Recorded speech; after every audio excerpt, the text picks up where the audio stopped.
Synth Network.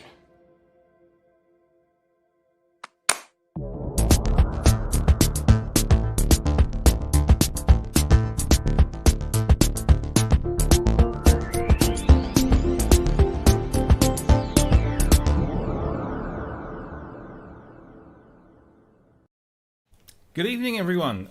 It is Friday the 12th of February, just gone 7 p.m. here in the UK. This is the Pro Synth Network Live, episode 45, I think. Welcome to everyone, everyone that's in the chat room. I'm not going to go through, because I try and go through everyone's names, and I always miss people, and people then join in. And so look, everyone in the chat room, hi. And of course, you can say hi to all my co-hosts, Ben and Chris. Welcome, gentlemen. How are you? Good evening. Doing well. Good. All COVID safe and happy and healthy and all that. Bored. Did you get much snow up north? I don't think we got any at all. I very rarely come out of this room, but I don't remember anybody coming in with snowy shoes on. So I would say you look a bit Santa-like there. I just thought you were getting into the spirit of things. Yeah, we've had a fair few inches over here. Which is something my missus doesn't say very often. I'm guessing it's going to be really warm and lovely in California. Surprisingly, we had this wet stuff falling out of the sky today. We don't know what that stuff is. So no, that's rare. Sitting tight. Yeah. Might be time to get a roof on that studio. Yeah. I was watching a program last night. There's this hotel somewhere, I didn't know where it was. And like it's a very boutique type thing. It's got about 12 rooms, and every single room has no walls because it's in such a warm place that everything is open air. It's just fantastic. That would be cool. But you say, where would you put your gear? Anyway, welcome to everyone. If you're in the chat room, hi. If you're not in the chat room, get in there. That's the way to kind of get involved. Chris posted a little thing in there earlier, and let's just put that up on the screen.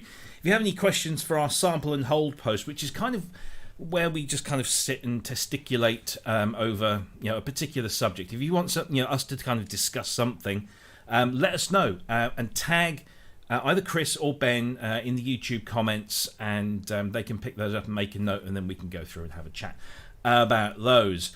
We've got some really interesting topics to go through. We've got a special announcement to make. Yes, another one. And we're quite excited about this one. Actually, we've got two kind of announcements. One's kind of already out there. The other one isn't. Nobody has any clue about this other thing. But yeah, lots of stuff to go through. So, shall we make a start? Let's... You think I'd be prepared? I just will say that I had some technical issues just before we came on air, so I'm hoping that everything stays, balanced and everything, and doesn't crash. But if it does, don't blame me. It's the technology. Let's start with this one because this one is first on the list. Basically, no other reason. This is the announcement from new Japanese. I say new. They're fairly new on the market. Sonicware. They've announced a second module or second desktop tabletop unit, if you will, to go in their Liven range to go along with the 8-bit warps that came out a little bit last year. This is a completely FM module, but it's FM with a difference. It's like 4-operator FM, and it features 3 kind of what they call fusion FM engines. Where you can go from sound A to sound B and merge them to get a single new complete sound. That's the X-Lab. The X-Form allows you to morph from one to another over a period of time. And then XLFO is a continuous transformation between 2 FM sounds using an LFO. It's 4-operator FM, features all the kind of standard groove box features that you might want. It's got 4 tracks, 64 steps per pattern, and a maximum of 128 patterns that you can chain together into a song. Lots of timing resolutions, parameter lock. You've got sequencer effects, you've got chain playback, 3-way note input, filters and all sorts of arpeggiators, all that kind of stuff. It is an incredibly capable thing, and there's unfortunately the demos that these guys provide, whilst nice and pretty, don't really dig into the kind of the sonic capabilities. But luckily, there is a guy who has done one. I think he's on part of the beta test team. Let's pick up his. This is a really cool. Let's play this. This is a guy called Cryss Lodi on YouTube. He's done a couple of these demos. This was one he put out last week after getting permission to do so from the developers, and it's really good, I have to say. Let's have a listen.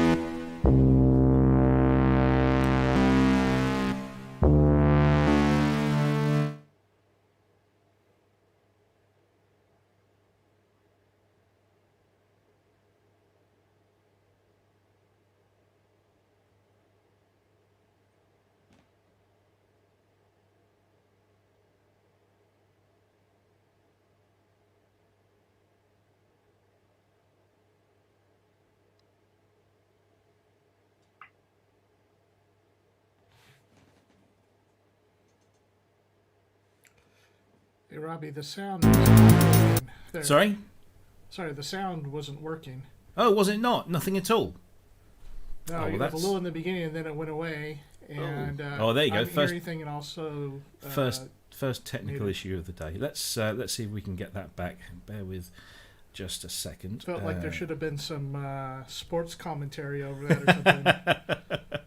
No, we see right, let's see. No, it's going for the filter resolution. Got sound there?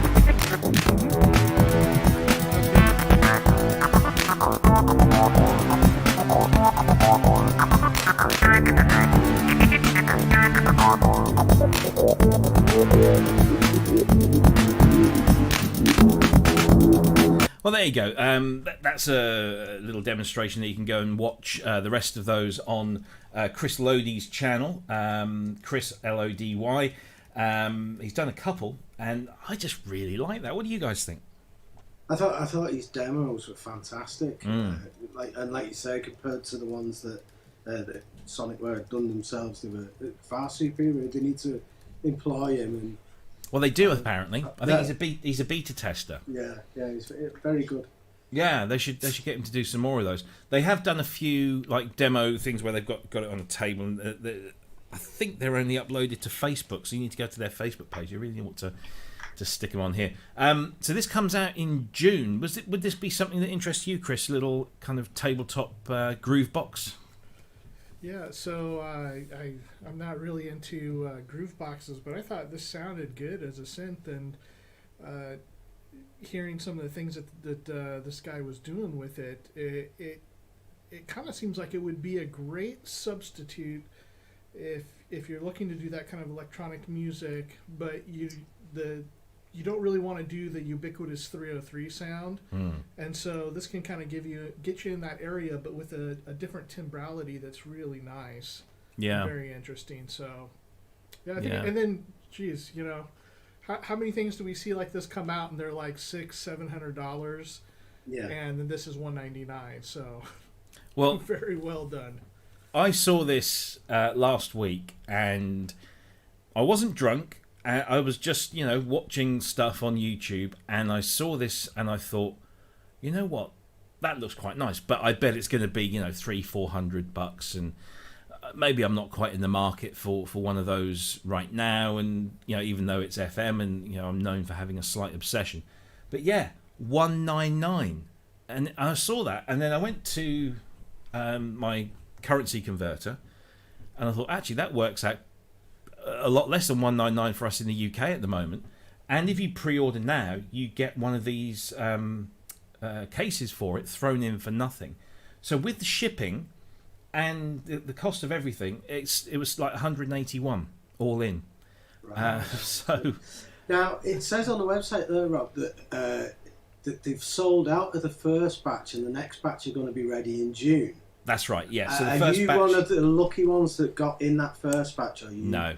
No, right. I'm a June person. So Right. the first one was in May, the second one's in June. I'm happy to wait. I mean, for something like that, it's it's insane. I'm not really. The last groove box I had was a Yamaha RM1X, which I absolutely loved. And the only problem with it was that I would sit down with it and go through the presets and just start messing around, and then I'd kind of get a bit bored with it and then turn it off. And then I mostly used it just as a live sequencer. So I would sequence everything on Cubase, dump it as a MIDI file, and then put it on the floppy and just use it like that as a live hardware sequencer. And then I stopped playing live and it just kind of started gathering dust. So I sold it, and I kind of regret it because it was a fun machine. This, however, this seems quite nifty for that price. So yeah. Yeah, I think if you're going to have like some sort of like little beat production thing, then or music production portable thing, then that's the perfect one for you. Yeah. What I thought with it was that the filters really added something else to like an FM device. It did almost like Cryss mentioned 303 before. Like that filter's almost got like a 303 quality to it, hasn't it? Yeah, it's quite an aggressive filter. Yeah. And mixed with the FM tones, it's I don't know, it's a new palette.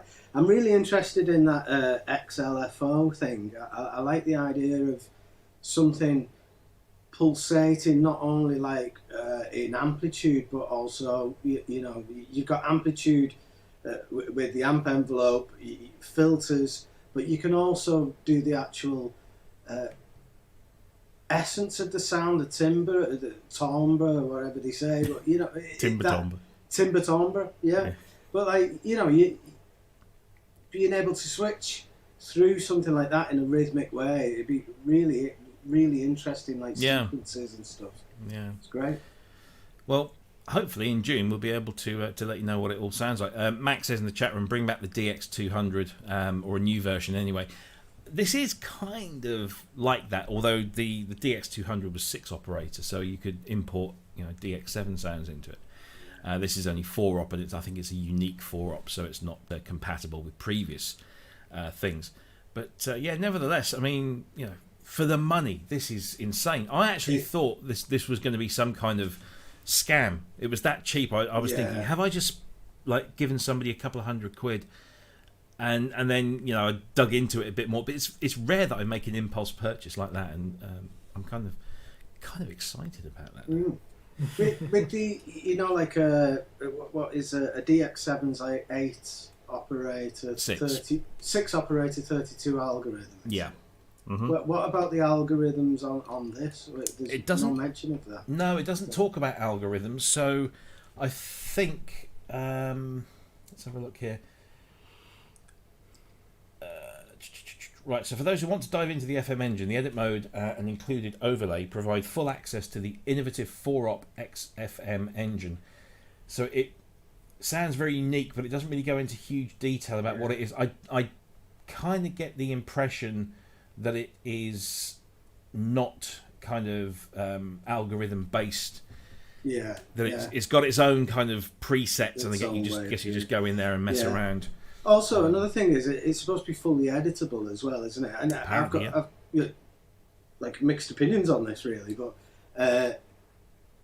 like FM's tricky to edit anyway, isn't it? It's not the easiest. But all you've got there is that little segmented LED for any kind of feedback. Yeah. How do you think that's going to handle the gruels of FM programming?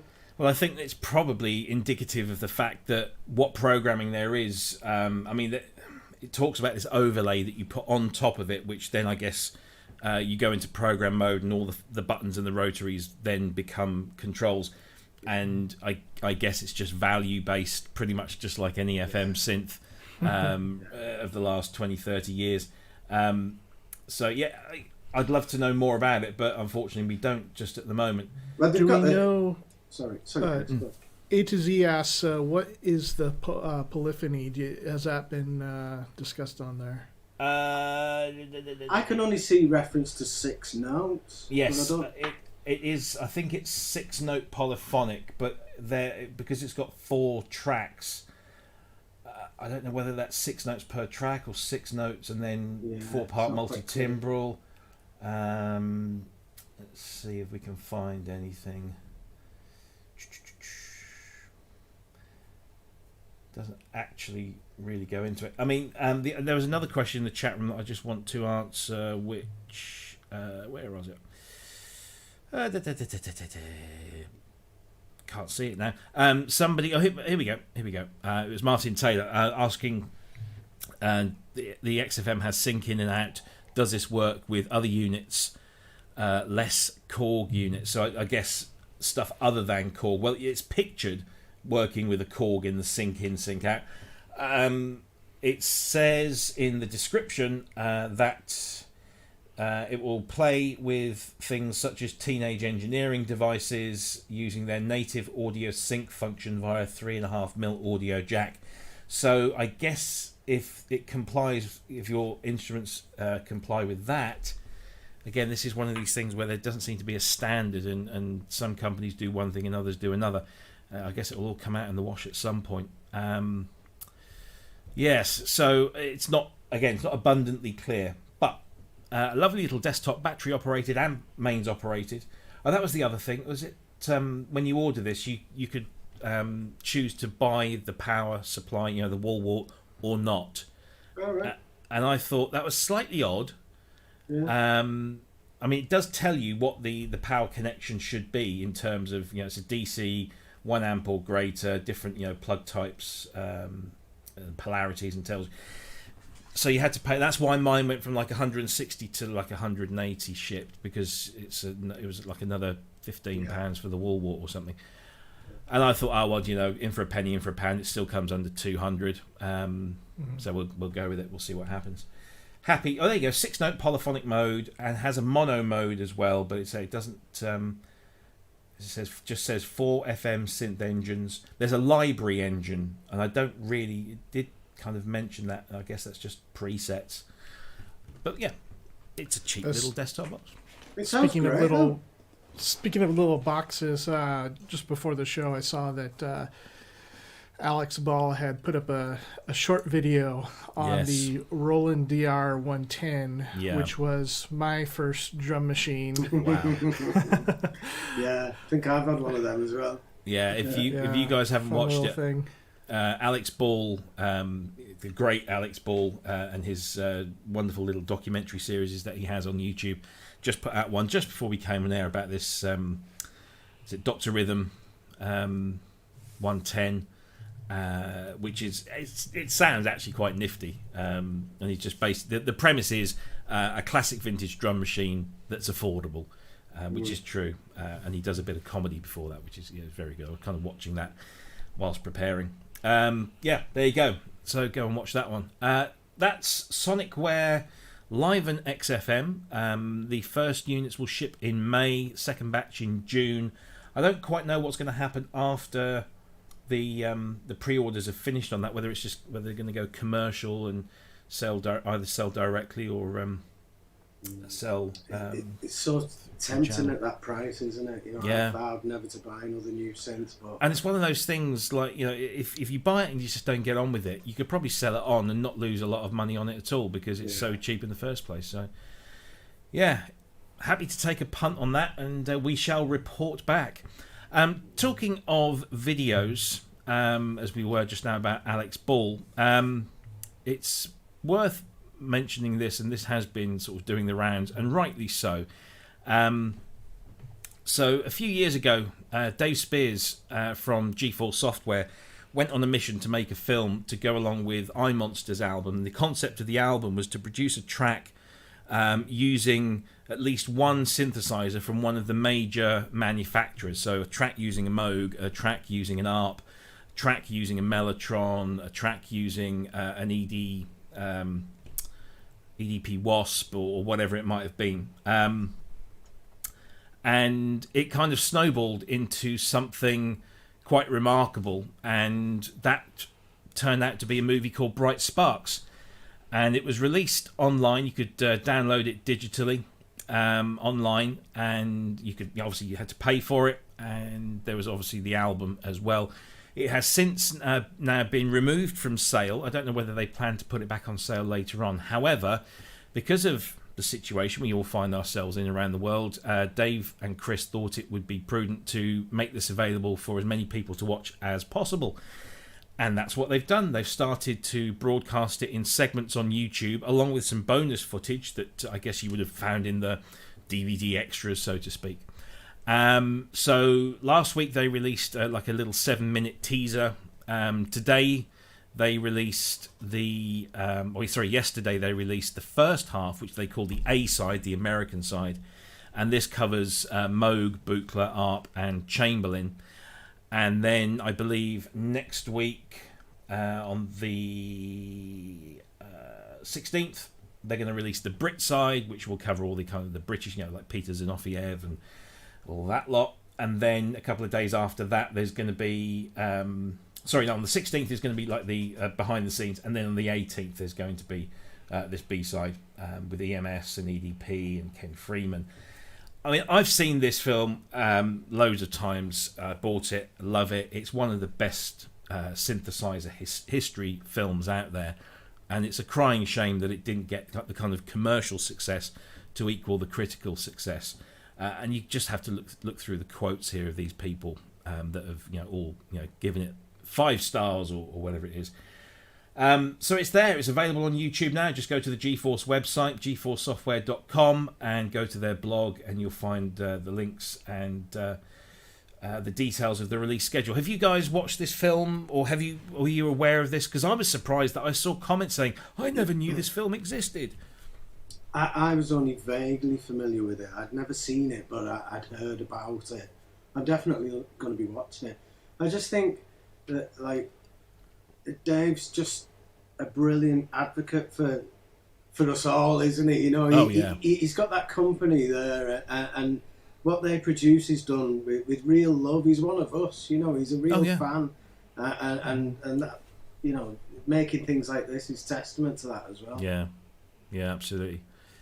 Cryss? Yeah, I've become a big fan of Dave Spears and his documentaries. I haven't seen this one, but one of the things that really made an impression on me was years ago when he put out the documentary on the Oberheim 8 voice, and I don't know how many times I've watched that. It's such an enjoyable. I'm not really the type to watch documentaries over once and done, but there's so many great sounds in that video from that synthesizer, and so what's also been interesting is that one of the guys that works there has been posting on KVR occasionally, and so they've got a thread going that GForce is going to be releasing a new synth sometime soon, or some sort of plug-in. And so one of the things I said, they had some things that would be announced before it, leading up to it, and I think it's probably been this documentary.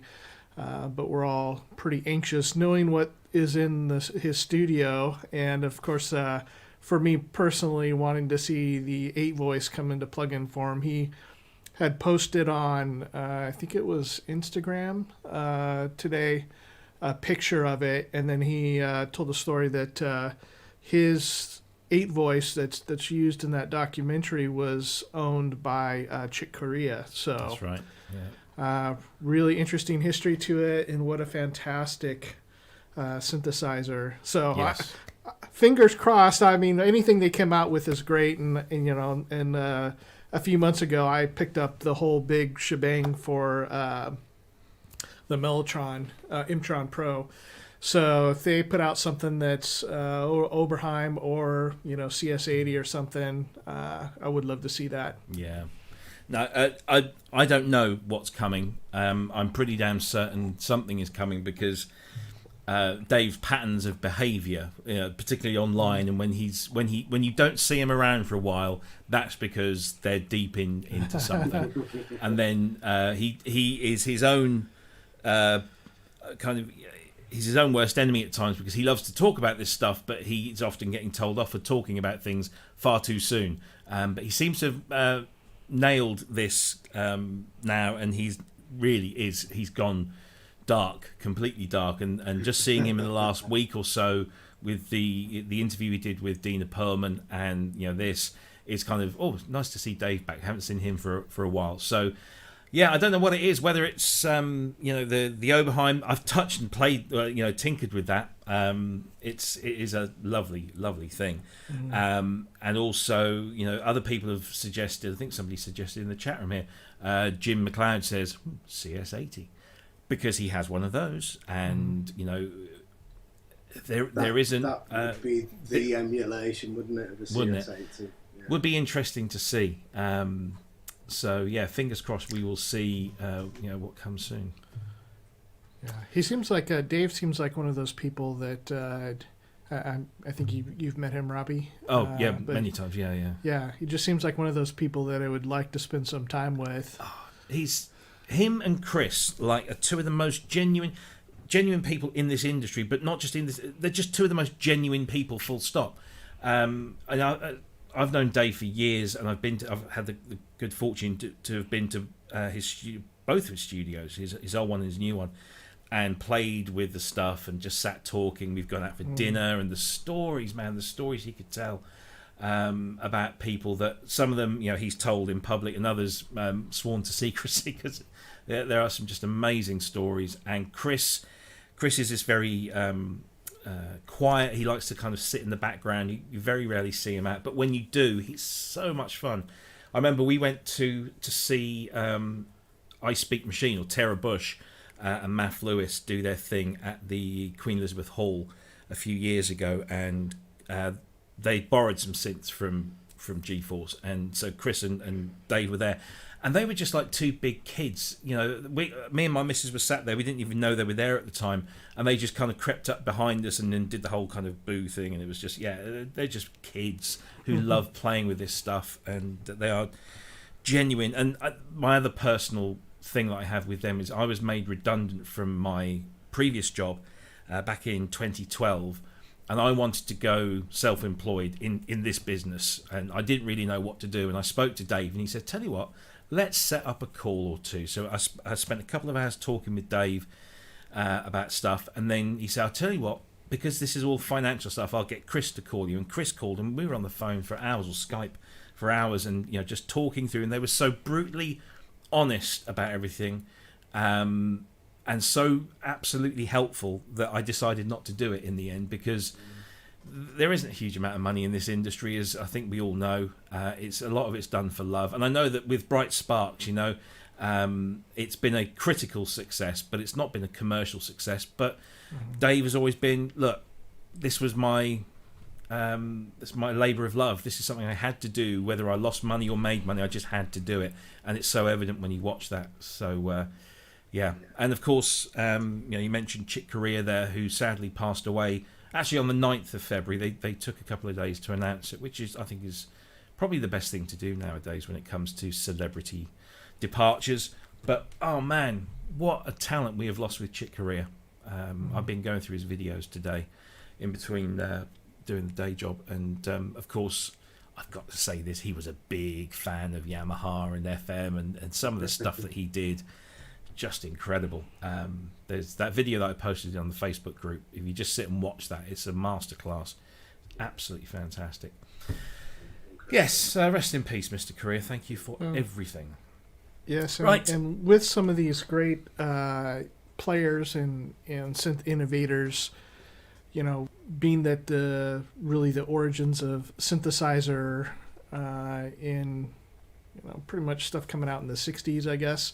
I know there's stuff that goes before that, but we have a lot of those pioneers that are getting a lot older. I mean, we've already lost Bob Moog, but Tom Oberheim, and I know Dave Smith's a little bit younger than those guys. But it's a great time to make sure that we've got some information about these guys and these documentaries that Dave is doing, or Alex Ball, and anybody else that's been talking to these people is really great. Yeah, and that's a great thing about Bright Sparks is I think it's the last recorded interview with Alan Perlman, because he was in his 90s then, and also is it Dennis Collins? I think the name, I can't remember the name now, but there's another ARP guy in there that was pretty ill at the time. Yeah. And yes, to get that, we've got to do that, and that's why I'm so keen. And I don't want to say it because I don't want to write the fella off, but I'm desperate to get something done in terms of the Fairlight, because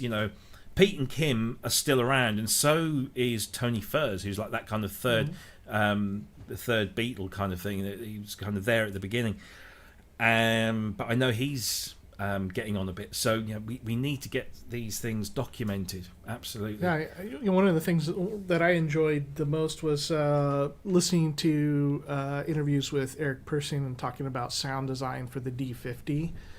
And there's something that's so magical to hear him talk about it personally, his own experience in his own words, rather than even just one of us saying this is what he did and he used this object and recorded it and that became the sample. It's just a different experience when they're still around and you can talk with them and like, how did this happen and how did this all come out? And it's kind of a fun thing. Is he talking about like the recording of the partials that they use?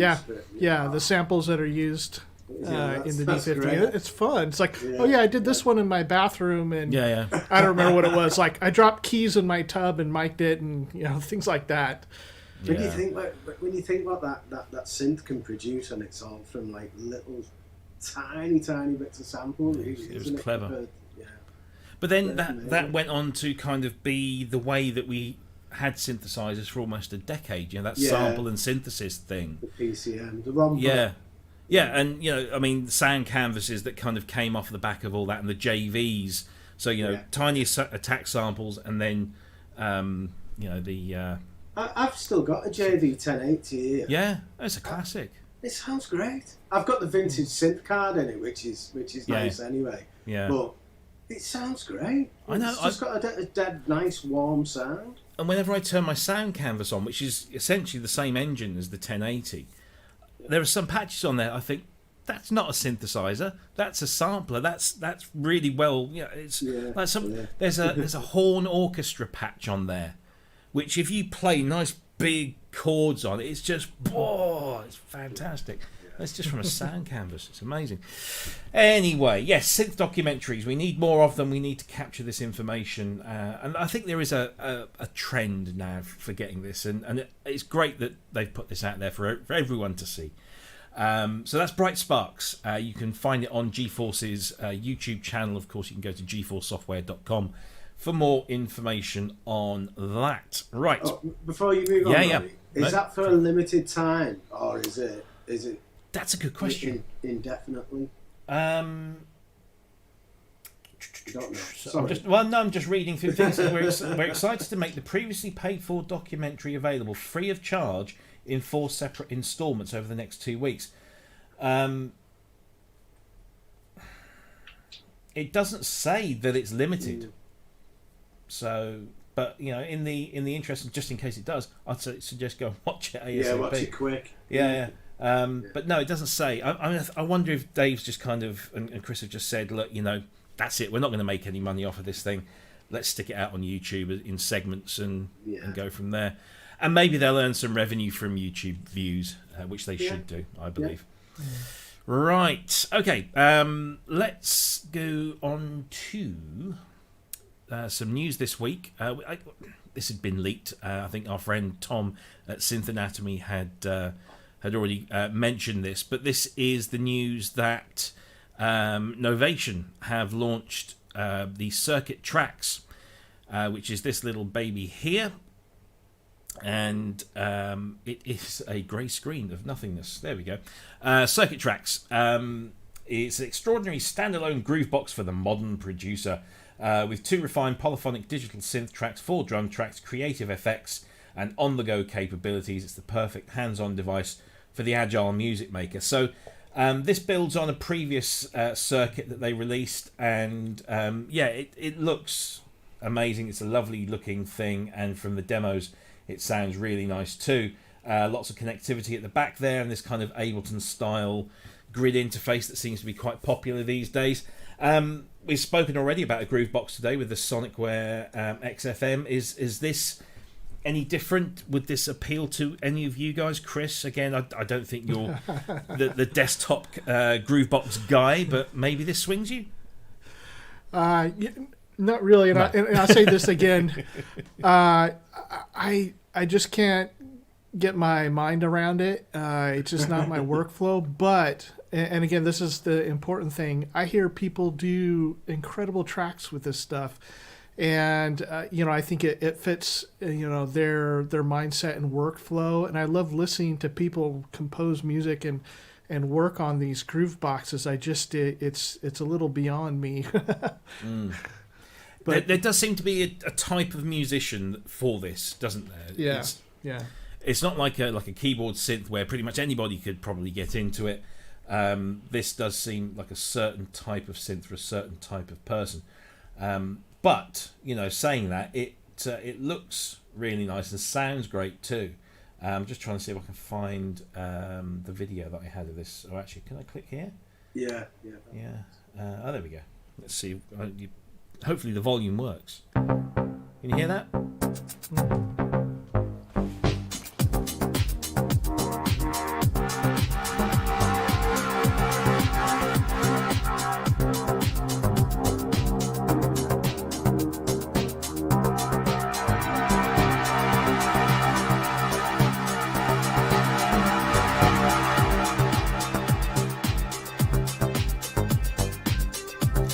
I mean, yeah, it's nice, and nice to see it there with the sculpt there from our friends at Modal. That bit where it shows the Modal sculpt, I'm thinking that's taking away a bit, because it's kind of saying, well, look, here we've got this thing, but a lot of what you're hearing is coming from another synthesizer, and I just want to hear this in isolation. And does it mean that because it's only got two synths or two synth voice engines in here, that it's fairly limited? And I guess with two synths it is. I don't know. I mean, it's got What two is synths that? and 4 drum tracks. What's the synth engine? What is it? Is it like? It's a very good question. Let's have a look. Let's see what it says on the website. It's not a peak, is it? Or is it? No, well, not exactly. So it is 2 digital synthesizer engines. It doesn't even say in the tech spec that's just there. Shame. 2 of them, it would have been Twin Peaks, wouldn't it? I see what you did there. Yeah. No, do you know what? It actually doesn't say. You've got images. It's the Nova engine, the other one says in the chat. Oh, right, okay. The Nova engine. Oh, right. So you can fit 2 Novas in that tiny little thing now. Interesting. Yeah, so 2 synth tracks, 2 MIDI tracks, and 4 drum tracks. Oh, So that's 8 tracks, but 4 of those are drums, 2, I guess, for external MIDI, and 2 for internal. So it kind of feels, I don't know. Again, this is not my sort of thing. It just kind of feels a little bit restricted. Well, I was going to say, it seemed a bit restricted on the XFM thing before, but that's got no screen at all. No. You've got to do everything with the feedback that you're getting from those. What is it, 32 pads or whatever it is? They're showing it being used with a laptop, but it doesn't actually say if there's like a separate... There is an editor. It's Right. that components. Gotcha. That components thing you can edit through that. But it's kind of like for jawless jamming. Jawless jamming. Jawless jamming. Jawless jamming. It's a new thing. Jawless jamming. So you'd want to be able to do quite a lot of it away from the computer, I'd imagine, and that's going to be quite difficult with no screen at all. Everyone seems to be getting really excited about this, and I don't know. Yeah, I like it. I do like the look of it, and what I've heard so far. I just have reservations about no screen whatsoever, and I'm trying to get into my jawless damming as well. So I'm gonna need something for that. That's what the beard's for. See, the other thing is that there is another new circuit coming, but it's not coming until the summer. And this is the circuit Rhythm. Now, this is purely a rhythm, drum machine thing, and you can sample in this one as well, whereas the other one you can't sample. This one will. So this is a complete beat-making device, and it seems that there's more of a buzz around this than there is about tracks. I quite like the idea that you can sample directly to it, but again, I'm sorry to keep repeating myself, but I don't fancy looping a sample with that visual feedback there. But that'd have to be done with a computer, that surely. Yeah, but it does seem that this kind of, and I use the term simply because it's lazy. This kind of Ableton style interface. Again, I think it's a mindset that some people just really gravitate to that, and that's their visual, that's their screen, rather than an LCD or something like that. Right. Yeah. Having grids of squares in different lights, because obviously you switch between this kind of matrix, I guess, and it does different things. I was watching some videos, and they were pressing some buttons, and then all the colours changed, and they were in this different mode, and that's their visual reference rather than a digital screen. I see that. Once you get into the swing of it, it will be quite logical to you, won't it? If you're that way inclined. I don't know if it's for me, but I do like the idea of it, and I'm really pleased that they've got like built-in sampling. Instead of the other circuit can import samples via micro SD, but this has got the inputs, hasn't it? The physical inputs. So apparently so. Yeah. Let's just zoom in the images there. So you got sample in. As well as your outputs and your MIDI, and of course a micro SD, and that's nice to see. At least these things are coming with some storage facilities in there. Chris, so Ben, I was going to say, go ahead. Let me ask you, because I figure that we're a little more similar in what we do. So it's like live playing with hardware, or it's using a DAW in a studio. How would something like this? You said it seems interesting, although I don't know if you don't know if you're going to get something like that. If you were to get it, how would this become part of your workflow? Where would it be used? Live, studio? What would it be used for? It'd be a studio thing. This is what I wanted the Electron analog rhythm for, and it didn't really work out for me. But it's something that I wanted something. It's probably an MPC, but this kind of fits it, where I can use it away from this room, I just get a bit of inspiration, and maybe it's not too far away. I can just stick a pair of headphones in it and use it and start programming a rhythm. And then in this room, I would also use it here as like a rhythm creation machine, to inspire me, instead of me just going down them tram lines of creating the same rhythm every time. I'd like that synchronicity of using something like this, where ideas pop out at me, and then I build on that. So it's kind of like I would hope that it would inspire me in some way. That's what I'm looking for in like some sort of grid-based pattern maker. I'm looking for that to inspire me, not for. It's not to fill any gap sonically. Yeah. So more in the songwriting process, the inspiration, like a way to quickly get into that and have something come out that pushes you in some new direction, and then you would take that and then use your DAW to finish the song. Yeah, and hopefully, say, lying in bed at night with some headphones on, just messing on that, I'd come up with something that I would never come up with in here. I'm sorry. I was just saying, mate, I've seen your wife. Why are you lying in bed playing with these when you've got... Well, I go to bed at strange times. This is during his lunch break, isn't it?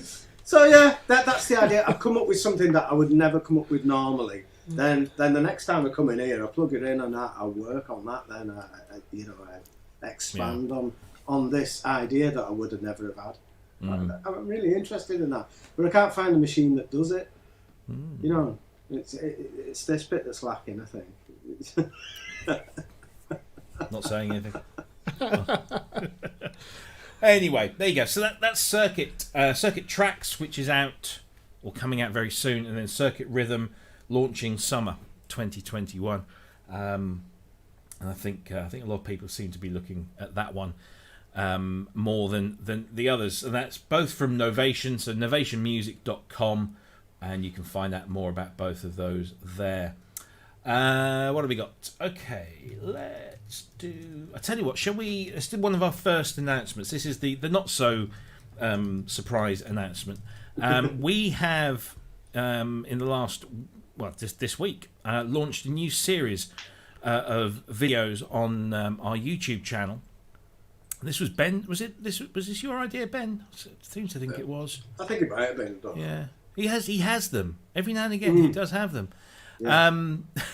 And this is the fact that we have launched Pro Synth Network solo series. So basically, the premise behind this is we do this 2 hour and a bit show every week, and we do go through and we chapterize it. So if you want to skip to the bit that you're interested in, or you want to catch up where you were before the last time, it's easily done.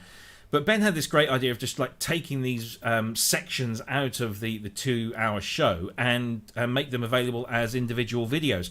So kind of like a live review, if you will, or just our opinions. And we're going to pick not everything, but we're going to pick some of the interesting ones, and we'll go through. And if they work, they're great. We'll throw them up on the channel. We're also publishing these over on Instagram as part of Instagram TV. So if you are on Instagram, you can follow us there. And that's also worth mentioning at the same time, because we kind of did this all at the same time. Not only are we on Facebook now, but we are also we're on Twitter. So if you go at SynthPro, you can follow us on Twitter. On Instagram, we are at ProSynthNet. So you can come and join us and follow us on there and get information. And we'll be publishing the videos onto Instagram TV. And then I believe once, because I was looking into this the other day, Periscope, which was Twitter bought Periscope and kind of incorporated it into their kind of live streaming thing. We can broadcast to it, but it's being shut down next month, so we're not going to go there yet. But I'm hoping that Twitter will have something similar to Instagram TV, and then we'll put these little videos up there. And you can watch them and throw them in. And we're going to stick them in a playlist, as you can see here on the screen. If you go to the Pro Synth Network channel on YouTube, you'll see a playlist there called Pro Synth Network Solo Series. And they are all in there. And it just makes them easy to digest. And, of course, if you want to share them, please do. And, yeah, there you go. So Pro Synth Network Solo videos. And we are across most social media channels now, be it Facebook, Twitter, or Instagram. Guys, are you excited about this? I think it's great for, like, if somebody's maybe heard some little snippet of information and wants that taken a little bit further, until we can get the full information coming through. Yeah. And you might not have time to sit through the show. I know that you do a great job of chapterizing it all and laying it all out and that. But it's just, and it's another avenue to view it as well, isn't it? With the Instagram and that, which I think is good. I've been controlling the Pro Synth Network Twitter, so I've been rooting around looking for all news stories, and I've never really got Twitter, but I'm trying to get into it. For anybody who wants to follow us, I'm trying to find all the interesting news and retweet it so you can just get it all in one place, and obviously I'll put all the show news up there as well. Have you been inciting any public unrest on Twitter yet? I've tried a few hashtags. One nearly got me banned by accident. Really? Interesting. But Wagyu said before about the FFS, the Filter Sweep February thing. He said that I'd done one as well, but he can't add me to the playlist because I've set it to kids. Well, these two know what I'm like with this stuff. I'm Absolutely useless. I have no idea why it's set to kids at all. Thinking of the children. Indeed. Yeah. But they're very interested in filter sweeps. Of course. Yeah. Of course. Well, Talking you of... know, yeah. kids today aren't going to get those old. I remember having the film strip and projector going in class, or the old style, like very early VH stuff where you put the tape in and then you press that box down and it went into this giant machine, and then it played stuff. You know, all the synth sounds were all sort of slightly warbly. And they're missing that, so I think maybe you can bring some of that to the children. Some of our past. Definitely, I'll put it through some distortion things. Indeed. Yeah. We mentioned February filter sweep. Of course, that's been going. What's the clappers? It's loads of stuff on there. There's hundreds of videos with lots of views, and some people have had copyright strikes. Others have not been so fortunate or unfortunate, shall we say. But there's some amazing videos on there, and I believe Wagoo's created a playlist. If you want to share that, please do. That would be fun. I particularly liked this one from Manny Fernandez, Dr. Synth. He did a filter sweep on his SY99 that was very THX deep note sounding, and he also did one. He's showing off here on a Yamaha VL1. Wow. And my mate Jay did this one on the DX7. It's kind of faking it a bit, but it's fun. And there's loads of stuff on there. So yeah, please see go. How it goes. Like two of Robbie's good friends do a video with a Memory Moog and a Moog 1. No mention. No mention. Well, you've had your mentions. It's there's some really good stuff. There's Ranzy's one with his MS101, and there's all sorts of wonderful synths, modular keyboards, everything in there. Even VCV, Paul Artola did one in the VCV rack. So there's Inky's TD3, loads more, and I believe that people are still producing them. Jay's done another one. Look, on the TG33 of all things. Wow. Interesting stuff, yeah. Vector sweep. I know, yeah.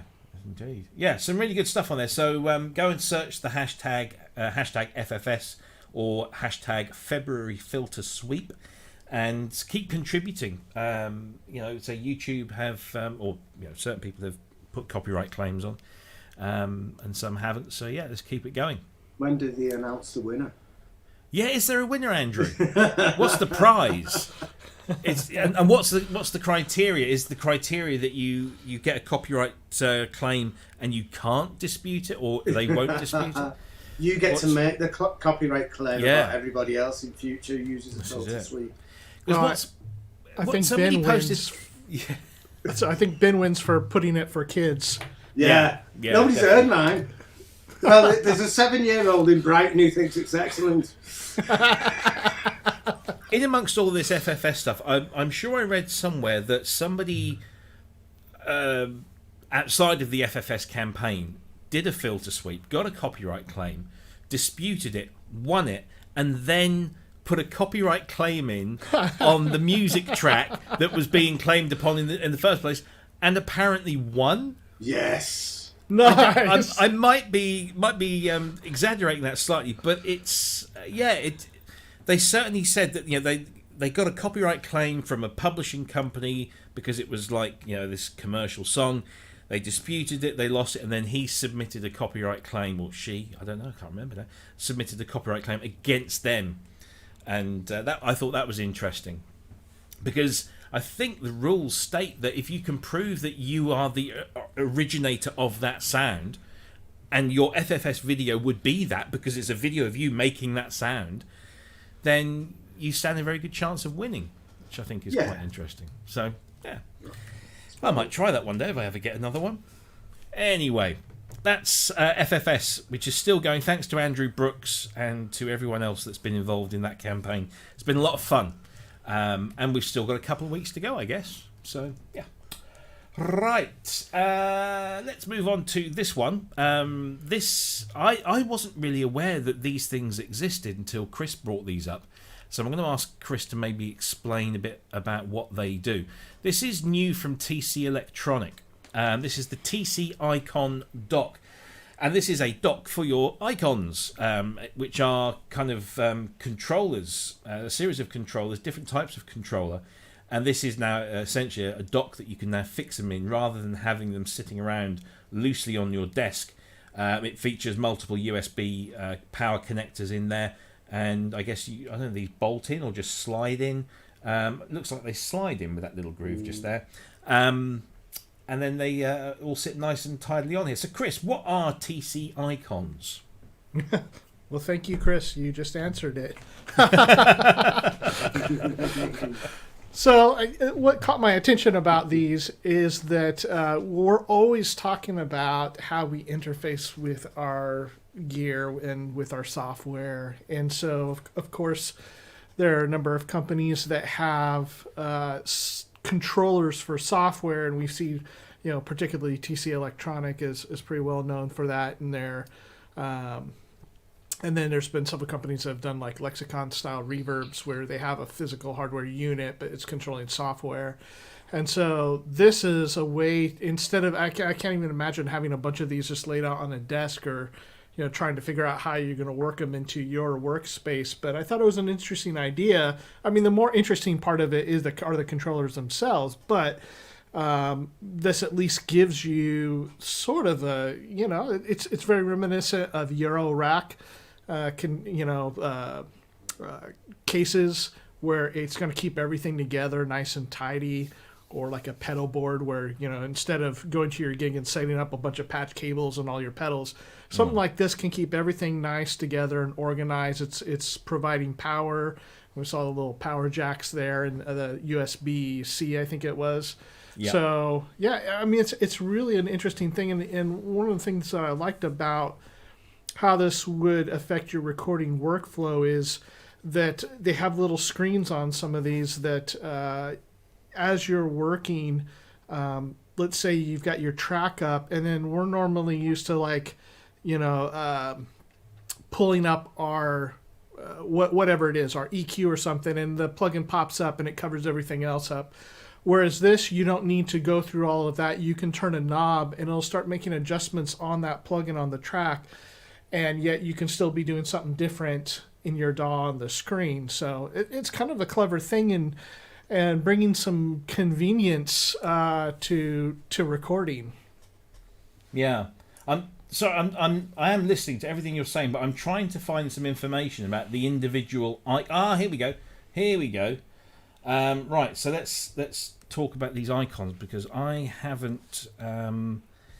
Let's see. So we're going to stop that, and we're going to bring in the range of them. Yeah, the range of actual things because I wasn't sure what these icons were. So here we go. These are the icons. So it's kind of like a range of these. Let's have a look here. So what's this? So we've got a brick wall limiter plugin with optional hardware interface. So these all hardware interfaces for their plugins. Yeah, the software, aren't they? The software plugins are these. You don't have to have these, but I think right. I would have to have them if I had a plugin. I would have to have them. Yeah, I mean that sounds actually quite interesting. That you've got these kind of hardware controllers for their plugins, and we have we've spoken about this before. Having dedicated controllers. Maybe the hard wall limiter is not the one that you'd really want in a physical form, but probably something like you got on the screen now, the EQ or compressors, channel strip type stuff would be probably very useful because you'd be using it all the time. And then on those controllers, you can scroll through. I think it was mentioned you can scroll through each instance of that plugin within your project too. So. Right. That makes it nice and versatile. Yeah, now that sounds quite interesting. Any idea on the price of these individual icons before I get lost down a rabbit hole of... I don't remember. So what's this? This is called a PEQ 3000. Let's do a quick little search on that while we can. So PEQ 3000. Here we go. So, all right, okay, that's better than I thought. That particular one there is 133 between 133 and 150 pounds. Toman Really? have got it. Yeah, Toman have got it at 133 excluding VAT. So yeah, it's about 150 odd. Just for that. But do you get the plug-in with it, or do you have to buy the plug-in separately? Oh, I hope you get it with it, but maybe not. Oh, here you go. Yes, no, it does say equalizer plug-in with USB hardware controller.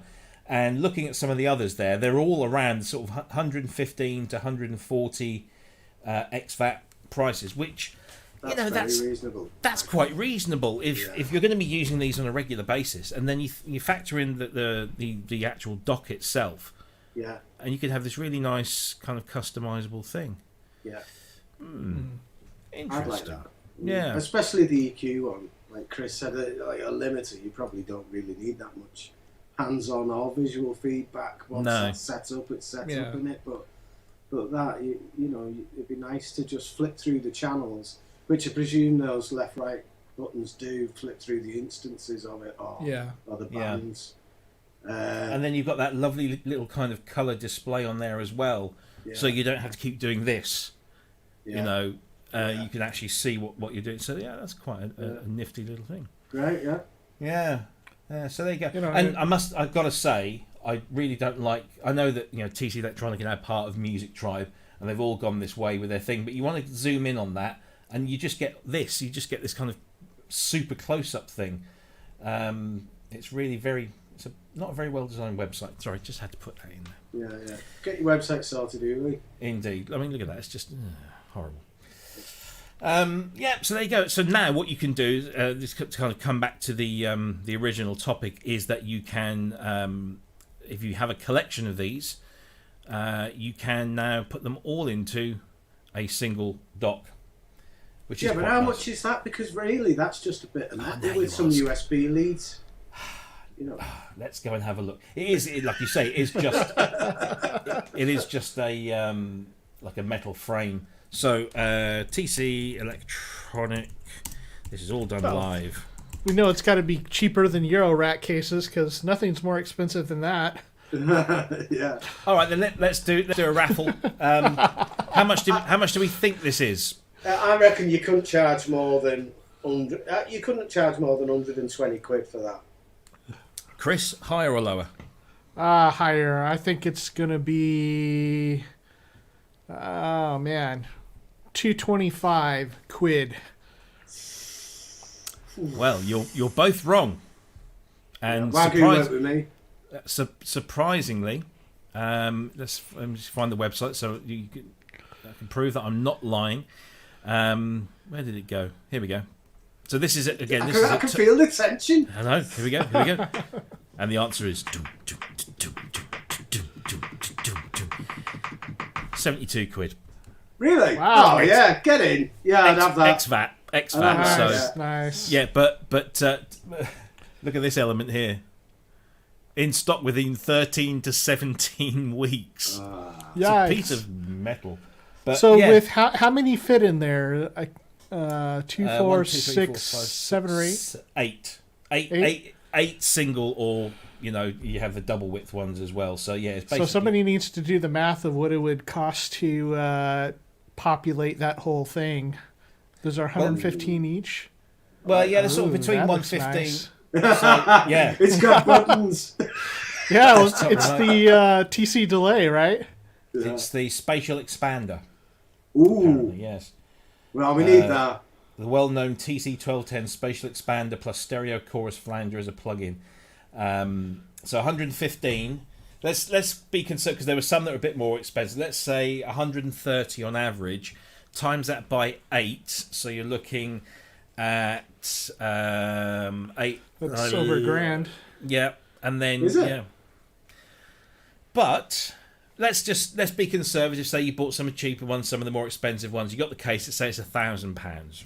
But £1,000 for your own personalised custom plug-in controller.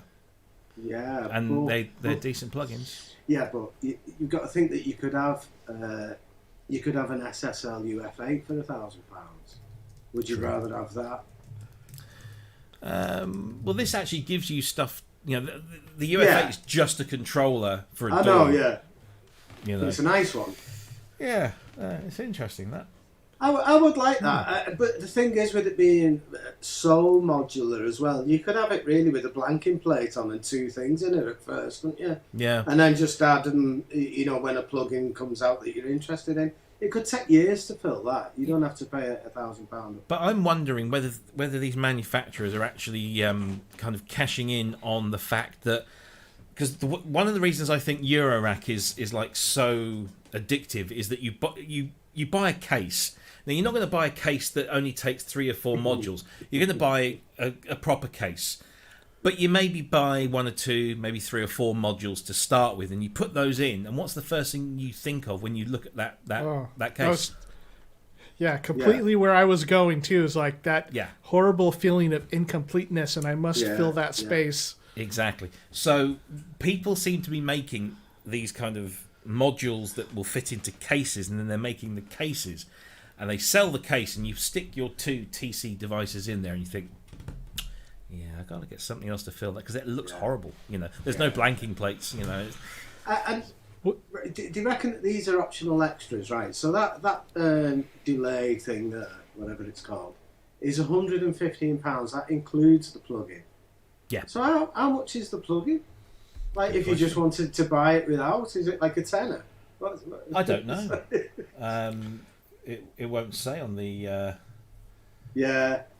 It would be interesting is if they licensed these, and so other companies could, basically become, like what Eurorack has done. Like, here's a standard. Thankfully they're using USB-C and not mini, whatever. But here you can license this, and then somebody can buy. I like the 2290 delay, but maybe I would rather have Valhalla or even Tide or something, and you could go buy somebody else's unit, and that would make something like this a lot more attractive to me, because I don't want to be all in on TC Electronic. They've got some great stuff, but it's like, well, maybe I want one that's a Plug-in Alliance channel strip, and I want the Valhalla reverb, something like that. Just different brands that you would be able to get for it. Yeah. Neve channel strip. Yeah. Yes. Now, I mean, the thing is, they'd have to be dealing with Behringer then, or Music Tribe, should I say, because TC. They're not going to do that, are they? And this is the thing. How many companies are going to say, "Yeah, we'll go along with that standard"? Who owns that? Who licenses that? And we're going to have to pay TC Electronic, ultimately Music Tribe. Maybe that's going to put people off. Because TC Electronic are Danish, weren't they? Were they Danish? Or they are Danish, and they were bought up by Music Tribe. Yeah. Are they still? I assume they're still developing in Denmark. I always saw them as like quite high end TC Electronic. Yeah. Well, Music Tribe. They bought had up a few brands, didn't they? They really had sort of a renaissance when Tor was brought on, and if you remember, Tor was on the video for the Universal Audio pedals that we just looked at a couple of weeks ago. And so he's been, I think it was when Music Tribe took over. I can't remember if they laid him off or if he chose to leave, but he got snapped up right away. But during his tenure there, he really did a lot of interesting things with their pedals. And so bringing all those, what do they call it? I've got one on my pedal board too. One of those, like the flashback delay, the ones that you could... Tone print series. Yes. Yeah, and I thought that was a really great idea. They were very popular in the guitar market. I know Wagner says he's been gone for a few years, and I remember when that happened.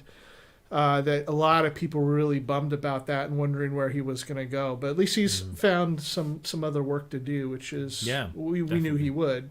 Yeah, these guys do. But yeah, I kind of like that concept, that TC Electronic thing. I do, yeah. It's really good. Anyway, so the time is, I keep looking at that and thinking, it's 8:10. We've just started the show, but we haven't. We've been going over an hour. Shall we make our big announcement, guys? Ooh. Are we ready for this? Yeah?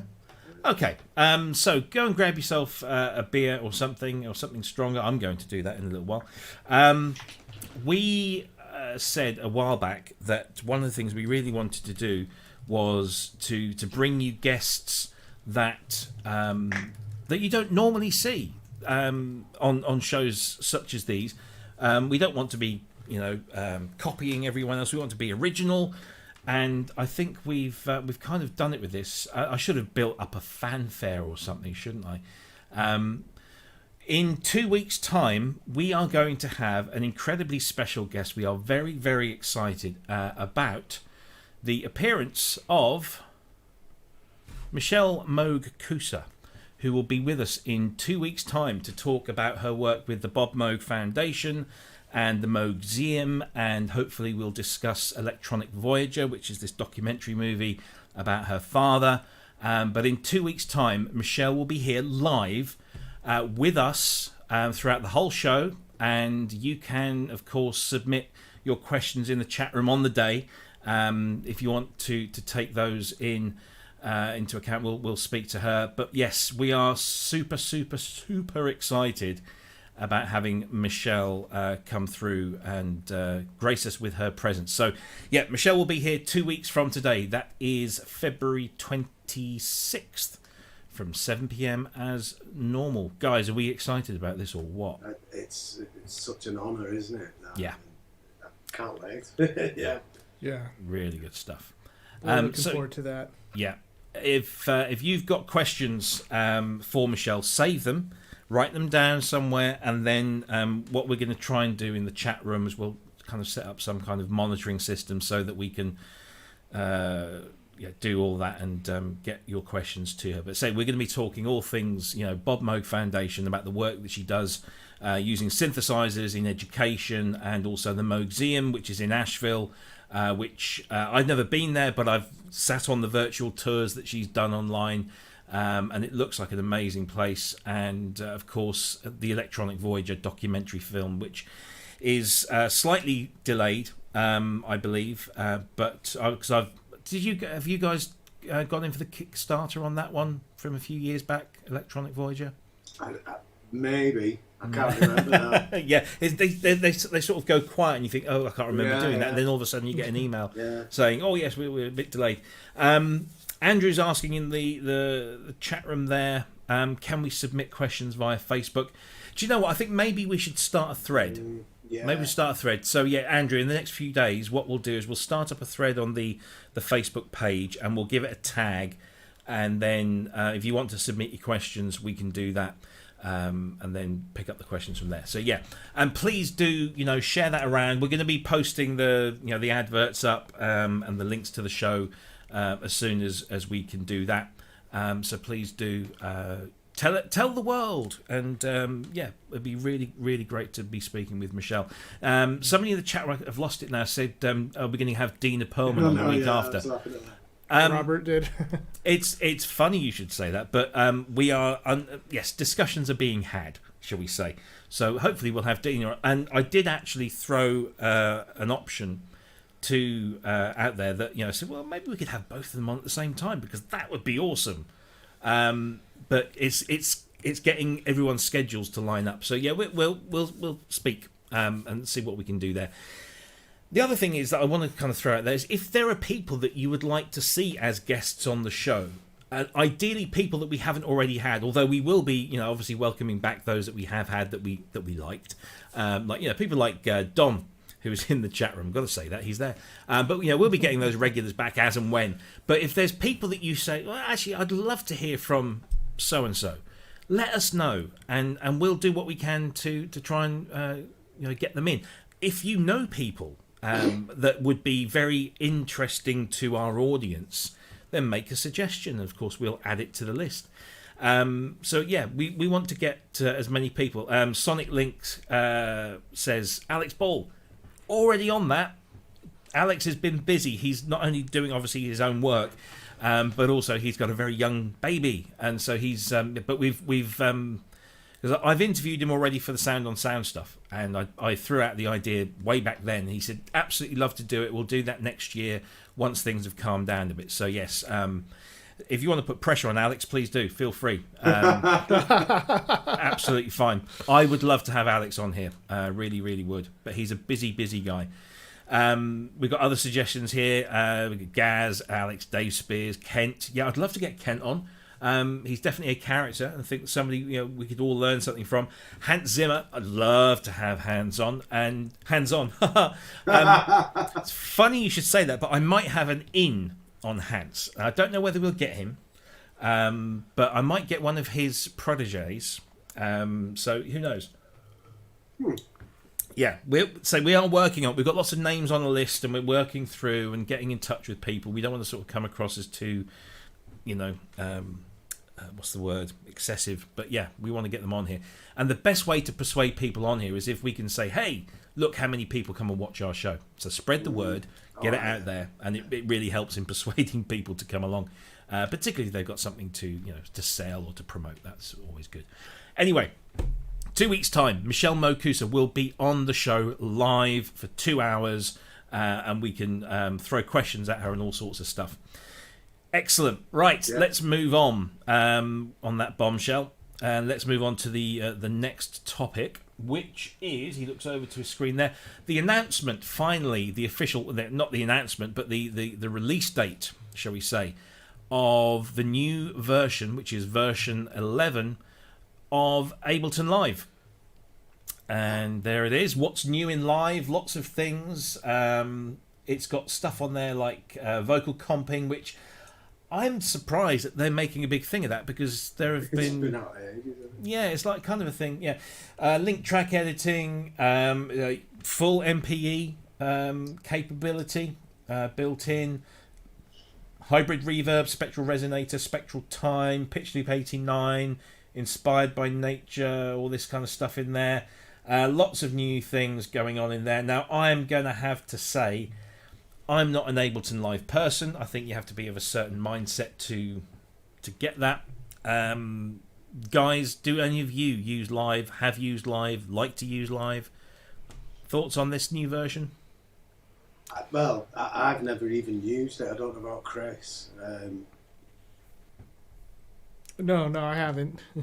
I see a lot of people using it. In fact, when you're checking out software reviews, plugins and stuff, there's quite a few people that are using Ableton. But yeah, I wouldn't. I think Logic fits a little bit better for me. Yeah, and Logic now has a similar kind of Ableton-esque kind of sequencing thing, with the blocks and whatever I can't remember what they call them now. A lot of people swear by this, though. They just, I know. They don't think. I think I've said this before, but I think I'm just too old to learn something new like this. Yeah. I'm set in my ways and I'm quite happy, but yeah, a lot of people really love it. Yeah. So it's got full MPE capability, which I think is this one of the first ones, first kind of doors to feature it. I think it was, yeah. It's pretty awful in Cubase from what I can tell. Yeah.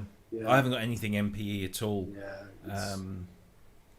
Although saying that, Essence FM, they released a new firmware for that, which now contains MPE capability. But I don't have an MPE controller, so it's still going to be absolutely no use to me, I guess. Well, you can draw it in your DAW. It's true. This is true. If it supports it, yeah. So I remember when, back in the early 2000s, I was on Cubase SX, the first SX1, although it was just called SX at the time because there wasn't 2 or 3. And I got fed up with. I've been getting fed up with Cubase, and I've told this story a million times before, but I ditched it and then decided I was going to change to something new that didn't inhibit my creative flow. Not that it's much of a flow, but it was getting inhibited. And so I downloaded demos of everything that I possibly could at the time, and Ableton was one. And I think this must have been around version 2 or 3, I can't remember. And everybody was raving about it. I remember reading articles about bands that were using it live. It was absolutely fantastic for live use, but also it was great for, the studio. And it had this whole kind of, building up kind of loops and then chaining them together. And so I got the demo and I played with it, and it just didn't click. And I got so frustrated because I thought this really ought to, but it didn't. It just didn't click. And I've gone back to it 2 or 3 times in the intervening period and tried to see if I get it again. Maybe the new version does, and I just don't get it. It doesn't. I haven't even tried it, but I'd kick myself if I tried it and all these like brilliant ideas started flowing out to me because I've been using the wrong DAW all along. Yeah. I was kind of glad when Logic brought that kind of, kind of Ableton-esque functionality into there, because I thought, well, at least if I do kind of get that flow, then maybe that's the way to do it. But yeah, I guess, DAWs are like a pair of shoes. It's not a one size fits all. Everyone's different. They like different styles. Maybe a DAW is suited to a different particular style. But I think DAWs more. You judge a DAW by the way it fits the way your brain works. And if your brain doesn't work in that same way, it's just not going to work for you. And there'll be something else out there. For me, it was Reason. That was the thing that said, alarm bells went off. Like, wow, I'm making music. That was the the finger in the wind moment when I thought, this is it. I've just loaded this up and I'm already making music, and I wasn't even thinking about making music. It was just happening, and that was it. And that's why I threw my money. But Ableton Live 11 is out on February 23rd and has a whole bunch of new features, and I think we had this announcement a little while back. You can save 20% on Live 10, so you buy Live 10 now, and then in a few weeks' time, when Live 11 comes out, you get a free upgrade. So that's always nice to know. And then, of course, as Tempo Roboto points out in here, if you've got Ableton Live, whoops, wrong thing. There we go. You Max for Live. I think you get Max for Live in the full-blown version of this, and that is apparently very powerful and very good. Live 11. Sasquatch also brings up an interesting point about choosing DAW. So, I've been talking about the genetic, psychological, your learning style. Mm-hmm. Certain things are going to appeal to more people, like groove boxes versus, kind of a more traditional DAW like Pro Tools or Logic. But also, too, the ecosystem that you're in can sometimes predispose you towards one direction or another. Like if you're already on Apple, GarageBand and Logic are going to be immediately probably on your list. But if you're on Windows, you're not going to go out and look for another computer, or vice versa, for whatever it is. Yes, no, very good point. And I think there's lots of things to take into account. I keep looking at Live and I keep thinking I should get this. This should fit, but it doesn't. It just doesn't, and it frustrates the hell out of me. I'm sure I've got a free demo of it. Like a light version. I've got Light installed. Yeah. I tell you what, I really do like what Ableton do, and I found this with my son because my son's doing music tech at school, and they've got a couple of learning websites, and there's learningsynths.ableton.com, and then there's learning beats or something or other. And they're brilliant. They're kind of all browser based, and you can mess around with, and you can understand the basic principles of synthesis and the basic principles of beat making, and that there's a whole bunch of stuff on there, and I really like that aspect of it. And yes, they kind of, obviously when they're demonstrating stuff, they're demonstrating it in an Ableton style, and I guess this is their way of capturing an audience, is to you teach new people something and you teach them in a particular way, then they're going to be kind of subconsciously predisposed to your product. That's clever. So, yeah. I think that's why I still gravitate back to Cubase, is because my first introduction to that graphical music editing was with Cubase. So I went straight from a QX1 to Cubase, so it was like Talking of QX1s, did you see that video I posted up of New Order doing a sound check at the Hacienda with the QX1? Yeah. There's two things that just make me go all gooey at the knees. It's a QX1 and Gillian from New Order. Oh well, I had to watch the Perfect. I had to watch the Perfect Kiss video again, because at the beginning of the Perfect Kiss video, because a lot of it's just like facial close-ups, isn't it, of the band and their awkwardness, and I just fall in love with Gillian over and over and over again when I watch that. And sorry, we kind of gone off on a tangent. I like Hooky more. Oh yeah, love. I met Hooky. No, He's he's more attractive. But imagine him in a dress. Well, he's in a bit of lip. I could actually. I Yeah. could probably. Yeah. Yes. Yeah. I met Peter some years ago. Very nice. Quite full of himself, but very nice. Very nice man. So back on the DAW stuff, I live in fear because as I see how younger people are computing these days, like a lot of the people I know only have phones or iPads or those type of mobile devices, and so I keep living in fear that in like 20 years we won't be able to have a laptop or Logic or something like that. It'll all be on an iPad. I'm like, no. And we will be forced down that route, won't we? Yeah, but they'd be that good that like. Well, we hope so. We hope so. Yes. Yeah. No, I think there's life in the old dogs yet. In terms of that, I mean, yes, mobile will get better as particularly as everything merges. I mean, we see that Apple are just kind of forcing iPad and Macs to become this kind of one singular kind of environment. Yeah. But I'm sorry, I don't think I could do anything on an iPad, and certainly an iPad that's this big is not going to exist for me. So a thought occurred to me the other day. I'm going a little bit off topic, and I'll keep it brief. But Apple have moved over to the M1 chip, haven't they? Yes. And there's supposed to be like blistering speeds and absolutely flawless performance and everything. They're bringing out a smaller desktop Mac, aren't they? You've got the Mac Pro, you've got the iMac, you've got the Mac Mini. They're bringing out like a one between the iMac and the Mac Pro, apparently. And it occurred to me that there isn't actually a Mac. There's a Mac Mini, there's an iMac, there's a Mac Pro, but there isn't a Mac. Like a standard Mac, no. Yeah, so maybe that's what they're going to bring out, is an actual Mac. Well, they did really need to fill that space because there was such a big gap between a Mac Mini and that super...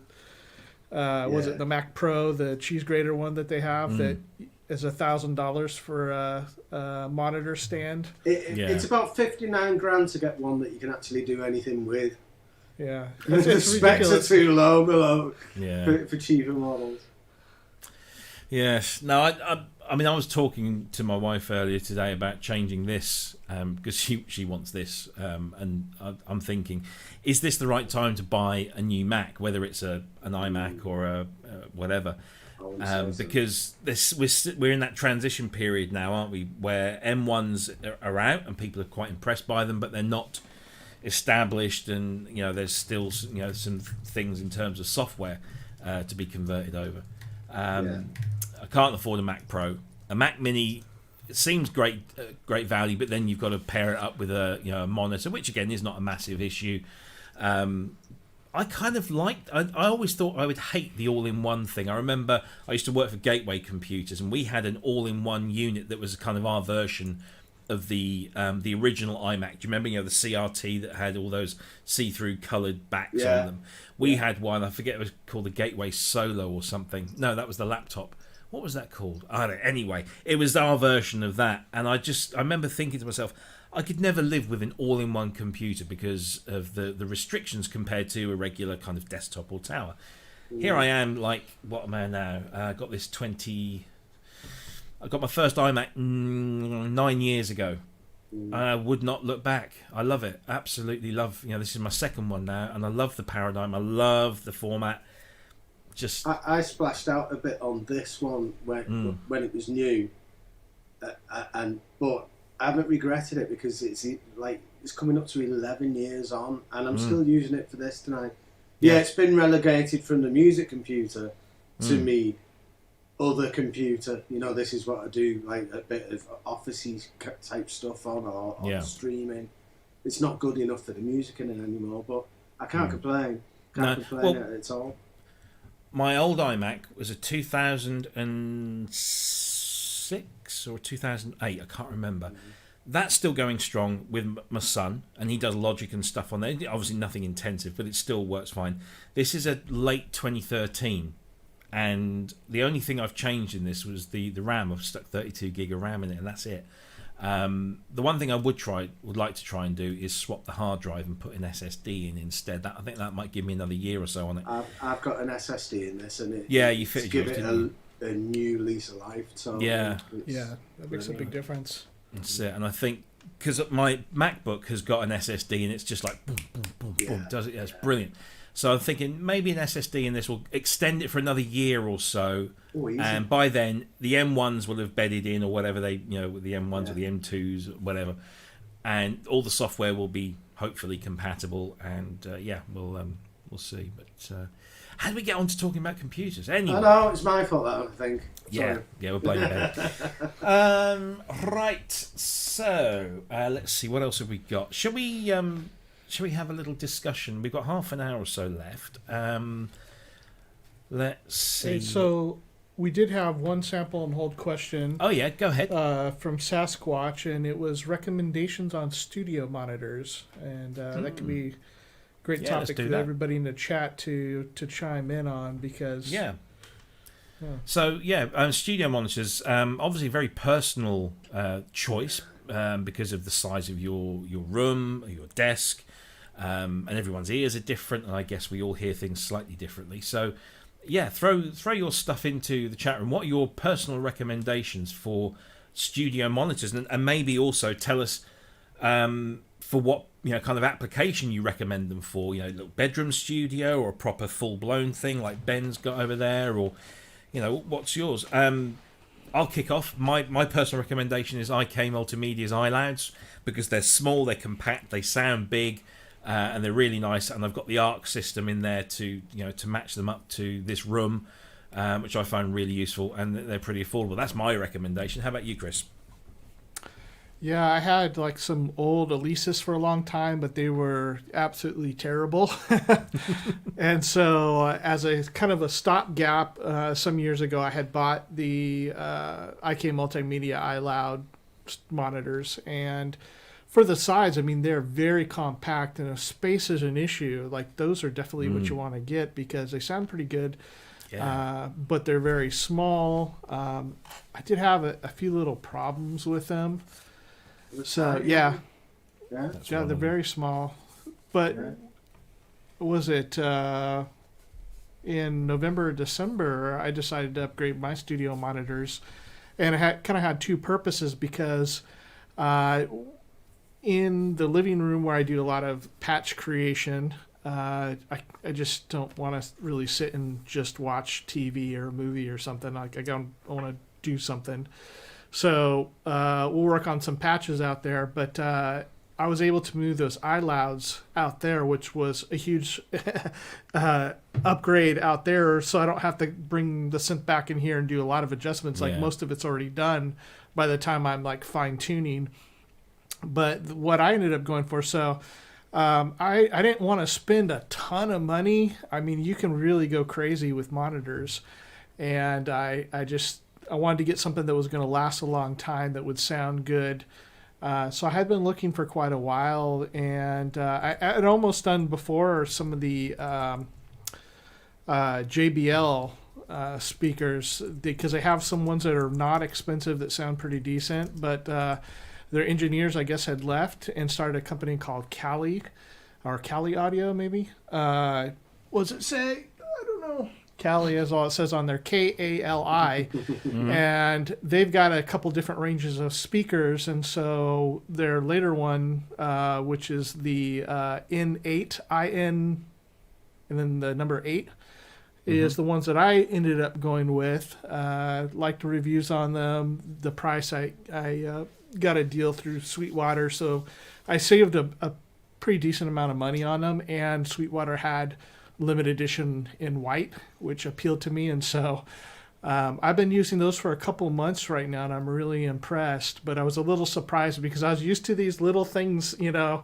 iLoud ones, and then these come and they're huge and they take up a lot of room, but it's completely worth it. The sound is spectacular, and like you, Robbie, I use the ARC system, the IK Multimedia ARC system, which was very helpful with the iLoud speakers, because there were definitely some things going on in the room that I was having problems with. and those made that combination really made my recording much easier.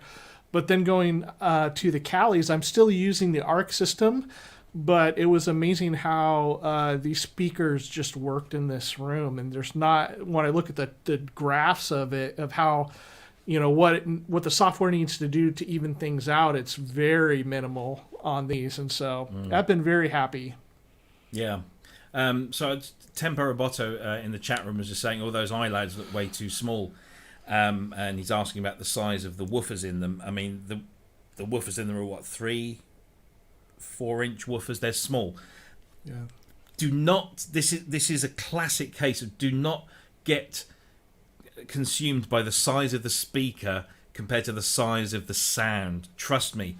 I demonstrated these at a show once, and people just could not believe the quality of the sound, because it's got DSP in there and it really does a fantastic job. They do not sound the size that they look, and there's nothing I can say to prove that to you. You'd have to go and listen to a pair, but please go and listen to a pair. You would be amazed at how good they sound. Their big brothers, the iLoud MTMs, which are about this big, are insane. They are some of the best that I've heard. I don't have them. I'd love to, and I'm still trying to persuade IK to give me some. But they are incredible. But yeah, the general consensus, as Max says here, is that the iLouds are amazing for what they are, and trust me, you need to hear them to believe them. Yeah. I think these Callies are definitely several steps above, but considering the inexpensive price, the size, I mean, they're shockingly big sounding for the size. You would never guess. They're like you remember back in the 90s when you'd have a PC and you'd have those crappy little speakers that are sitting next to your PC that are high passed at like, I don't know, 500 hertz or something really high. 19 kilohertz. Yeah. You've got a full 1,000 hertz of bandwidth. Yeah. But they're that kind of size, but they sound shockingly big, and you can really pump quite a bit of bass out of them. Oh yeah, I used to have like a hi-fi amp with a surround system in here and a subwoofer, and when I rationalised this whole studio, I got rid of that and moved it downstairs, and I thought I'll just go with these, and I've not missed the sound of the other system at all, even with the sub. These have got lots of bottom end. They are really clear, and when you've arced them in. Because the other thing is, they've got. I was trying to get hold of it there to bring it into camera shot, but it's all kind of cabled in.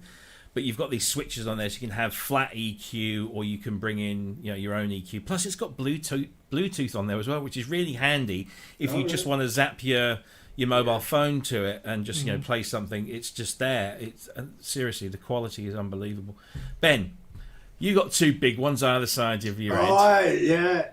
Yeah. Well, I've got the HS8s, the Yamaha HS8s. Are they kind of like a natural successor to NS10s? I don't. Well, yeah, the NS10, for anybody who doesn't know watching, was kind of like the industry standard speaker for a long time, wasn't it? The industry standard near-field monitor in all the studios, and that especially through the 80s. Every studio that I went in the 80s had the NS10s in them, and so part of the reason for choosing these was because they were the successor to the NS10s, and it was a sound that I was so familiar with, and NS10s didn't sound particularly good. They had a well, no, that was the point, sound. Wasn't it? Yeah. So if you got a mix sounding good on NS10s, it'd sound good. It'd probably sound great everywhere else. And these are a little bit like that as well. I like the sound of them. Are they active? Yeah, they are active. And they can't half chuck it out. They come in three different sizes, don't they? I think there's a HS5s, the HS7s, which I think I could have done with the HS7s. I probably could have done with the HS5s in my smaller room. And I've got the HS8s, which I love. I noticed Simon was in the chat room before. He's just got some new studio monitors. Yeah, I was going to say, where's Simon? And what did he get? I can't remember what he got now, but the reason we've not heard much from him is he's been in Oberheim land for Yes, for yeah. 2 days. Yes, it's true. Received a new OB6. So.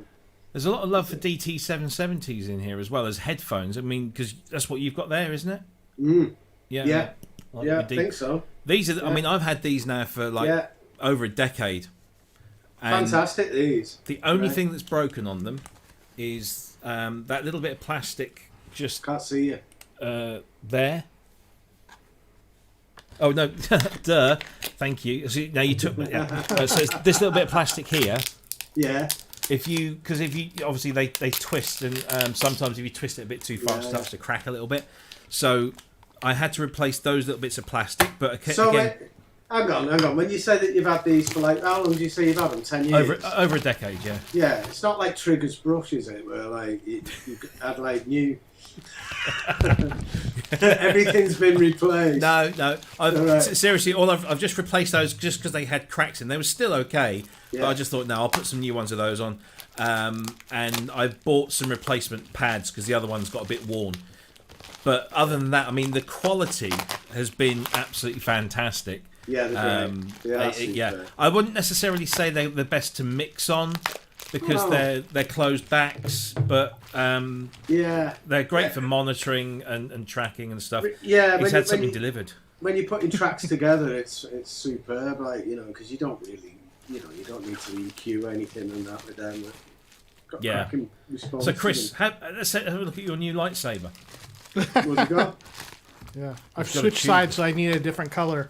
Actually, just got. Oh, what's this? It's like a front panel for an amp. Yep. So I have a 1978 Silverface Princeton, and no, I'm not black facing it, although this is. But I during Black Friday, I like Mac's comment. It was a giant can of Pringles.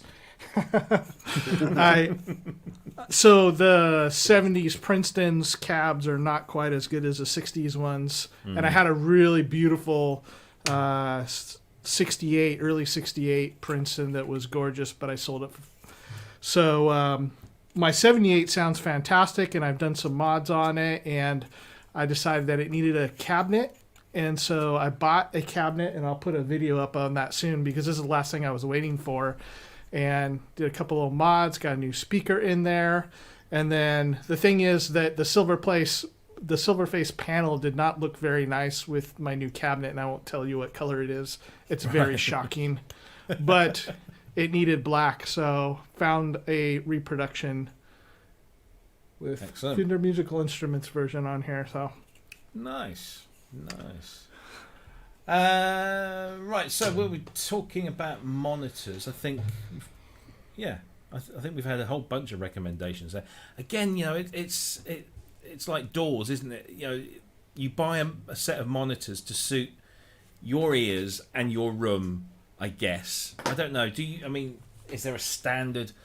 There are so many out there, and everyone says, "Oh yeah, I've got these, they're brilliant," and I've got these, they're brilliant. And is it just because we haven't heard the others, or is it just because in particular rooms, in particular setups, they're better? I reckon that like if you put like somebody, maybe if you put some other speakers into your room and heard them, you'd cry at the thought of going back to your own. But it's what you're used to working with as well, isn't it? It's got to be right for you. And if you know that sound and you can work to that sound and guarantee that your mixing or your productions are going to sound okay out of there, then it doesn't matter what it is.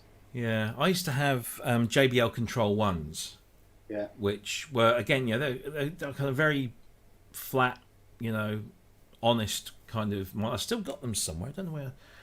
I packed them away. I had to repair the crossovers on them, but they were always quite nice. But these iLouds have really, really impressed me, and because they fit as well as I haven't got much space. If I had the MTMs, I don't know where I'd put them. So they just sit on the desk, and you can just pop them out, put them in a little carry case, and take them anywhere you want. Yeah. So I am totally going to have to go get the amp out of the other room. So there's been so many comments that were surprisingly nail on the head or whatever. But we've got the discussion as well from the group. We have, yes. I was just going to pull that up because we're about 15 minutes from the end here. So, we asked you guys on the Facebook page. Let's bring this up. That's my son in the background doing exactly what I asked him not to do. Live stream question of the week. What are your greatest mistakes and lessons learned in purchasing synthesizers? We had, I'm not going to go through them all because we have like 86 comments on this. It's been a very popular thread. Before we get into that, let's have a look at Chris's, what's he got there? Go on then. All right. Andrew and Wagyu. Whoa. Is that pink? Oh, is it pink? Andrew said, didn't Andrew say pink? Yep. With an oxblood grill cloth, and it's going to have a black face panel on it's there. got a very 50s kind of vibe going on there with that front panel thing on. Yeah. So I've got a Bad Cat version of a Vintage 30, which is low doping. For those that would care, I put the reverb knob on the back, and in the place of the reverb knob, I put a mid-range control and did a few other little tweaks with it. But no lime green tiger stripes. No, can't do that. Could do turquoise. That would be very cool and 80s looking. Yeah. Or 50s looking. Or powder blue with that as well. Powder blue and pastel pink. Be very nice. Very nice. Right, yeah, so what we were talking about our weekly discussion here. And the question we posed to you guys was this one, which is what are your greatest mistakes? Sorry, chose the wrong frame there. What are the greatest mistakes and lessons learned in purchasing synthesizers? And as like I said, I'm not going to go through every single response because there were lots. Don't just buy them because they look good, says Gary Watts. This is a very prudent point. A lot of people do buy stuff because it looks amazing. Usually, though, don't you think that, usually if it looks good, it tends to sound all right as well? I've never really come across a synth that didn't, look the part and sound the part. Oh. It's very few that sound the part that look crap. At least his Fusion looked awful. Sounded great, but looked awful. Yeah, it did look awful, that, but... A lot of people didn't buy it because of the way it looked. Yeah, I don't blame them as well. Well, no, absolutely. John Seaton says, wait after first release, check reviews for bugs. That's always a good thing. I dived right into the Liven XFM, but who knows? That's early doors. That could be full of all sorts of problems.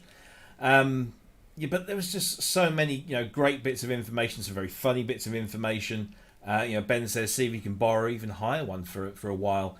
Yeah. Nowadays we do have this kind of luxury, don't we, of being able to sit and watch countless YouTube videos, albeit that those videos aren't always representative of the hardware. But also because we are living in a world where everything's pretty much bought online nowadays, and I don't know what it's like in America, but certainly here in the UK and in Europe, you have cooling off periods, so you can buy something. If you don't like it, send it back within 14 days for a full refund. That's the law. You can do that. Mm-hmm. So that always helps. You can buy something, and as long as you're able to kind of fund that initial purchase, then you can get it back if you don't like it.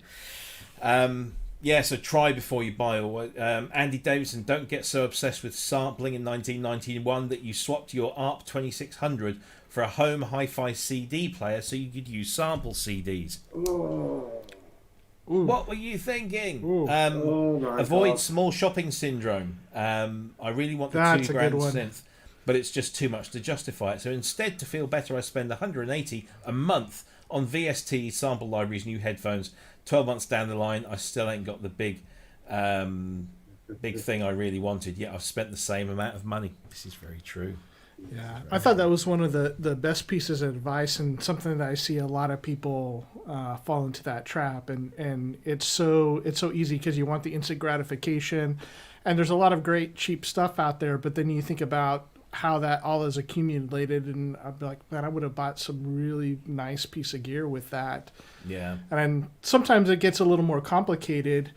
I'm fortunate that my wife is very cool with, what I do, and I sell stuff on Reverb, or, money comes in and money comes out, and there doesn't seem to be a problem. But sometimes that can be in some relationships. And it used to be, like with Reverb, you would have an account on there and you could keep money in there. So it made it convenient that it wasn't, nobody was coming looking for that money for the rent or whatever, because you had it, on Reverb. And then when you wanted to spend it, you could spend it. But they've unfortunately done away with that, because that was kind of a nice way to have your own savings account that was away from everything else. Like, you sell gear, you know how much money you have in that account to spend. Absolutely. Jim Hayward made a good point there. Never buy something just because you can afford it, because you spend several years doing that and end up with a bunch of uninspiring crap, which again is quite true. I mean, I when I spend I really think about it. I spend a lot of time thinking about spending, unless it's that XFM, which I kind of just did. So lots of really, really good things in there. Guys, did you have anything you wanted to add in terms of advice on Simon Owen here? Don't trade your SH101 for a Roland D110 just because it has MIDI. I don't think you're alone in that respect. I just say that the videos don't tell you everything. No. And the only thing that I can really bring to this is my experience with the Virus TI. It's a synth that I absolutely love. I think it's one of the best virtual analog synthesizers ever made, and fantastic live. Yeah. But in my studio, it just wouldn't work. And I just couldn't get it to behave in the studio at all. It was going out of sync. It was drifting. I tried to sync it up with it. It had like a digital output on the back. I tried to give it, digital sync as well as MIDI sync, and I just couldn't get it to behave. In the end, I ended up binning off USB altogether, because I thought it might have been something to do with that. Went down the traditional MIDI route, and it worked a lot better. But that software, that total integration, is more like totals. It's not for me anyway. I know loads of people who haven't had a problem with it at all. But for me, it just was awful, like absolutely awful. And I love the synth.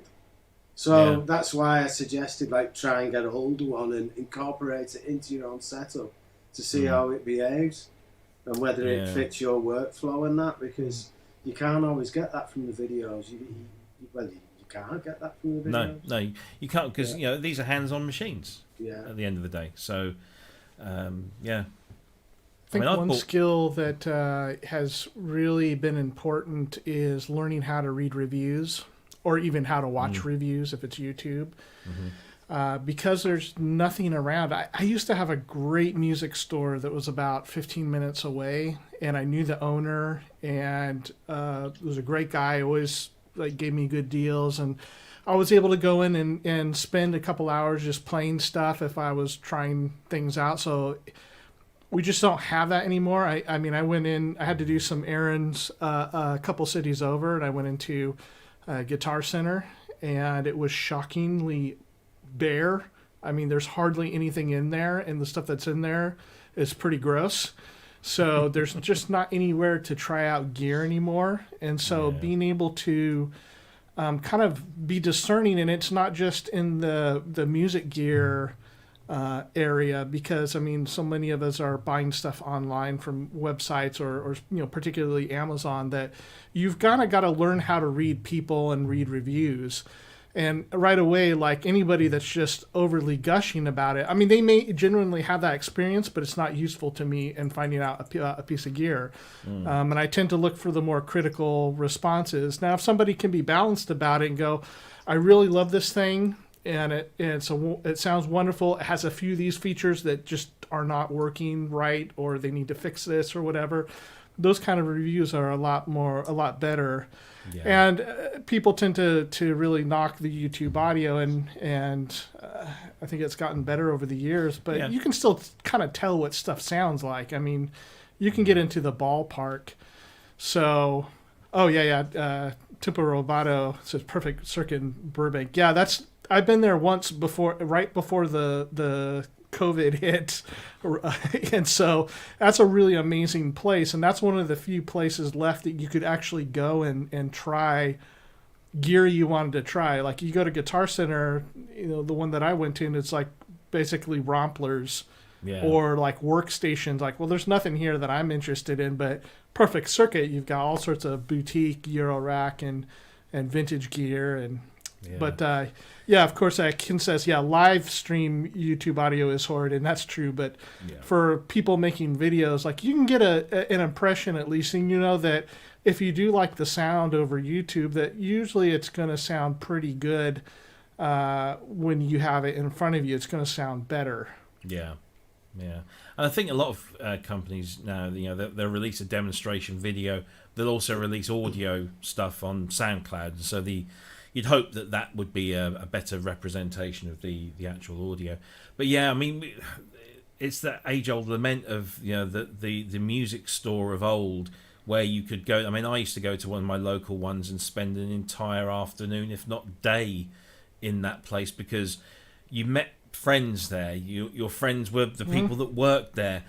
They, as soon as you walked in the door and they had something they knew you might be interested in, they would grab you, tell you, show you, and you could go in and play with these things and not get in anyone's way and just get a feel for this stuff. I remember one store in particular in the city that I was born in. Just huge place. It had everything: guitars, PA, synths, drums, outboard, all sorts of stuff, and you could just go into your zone and just play with it.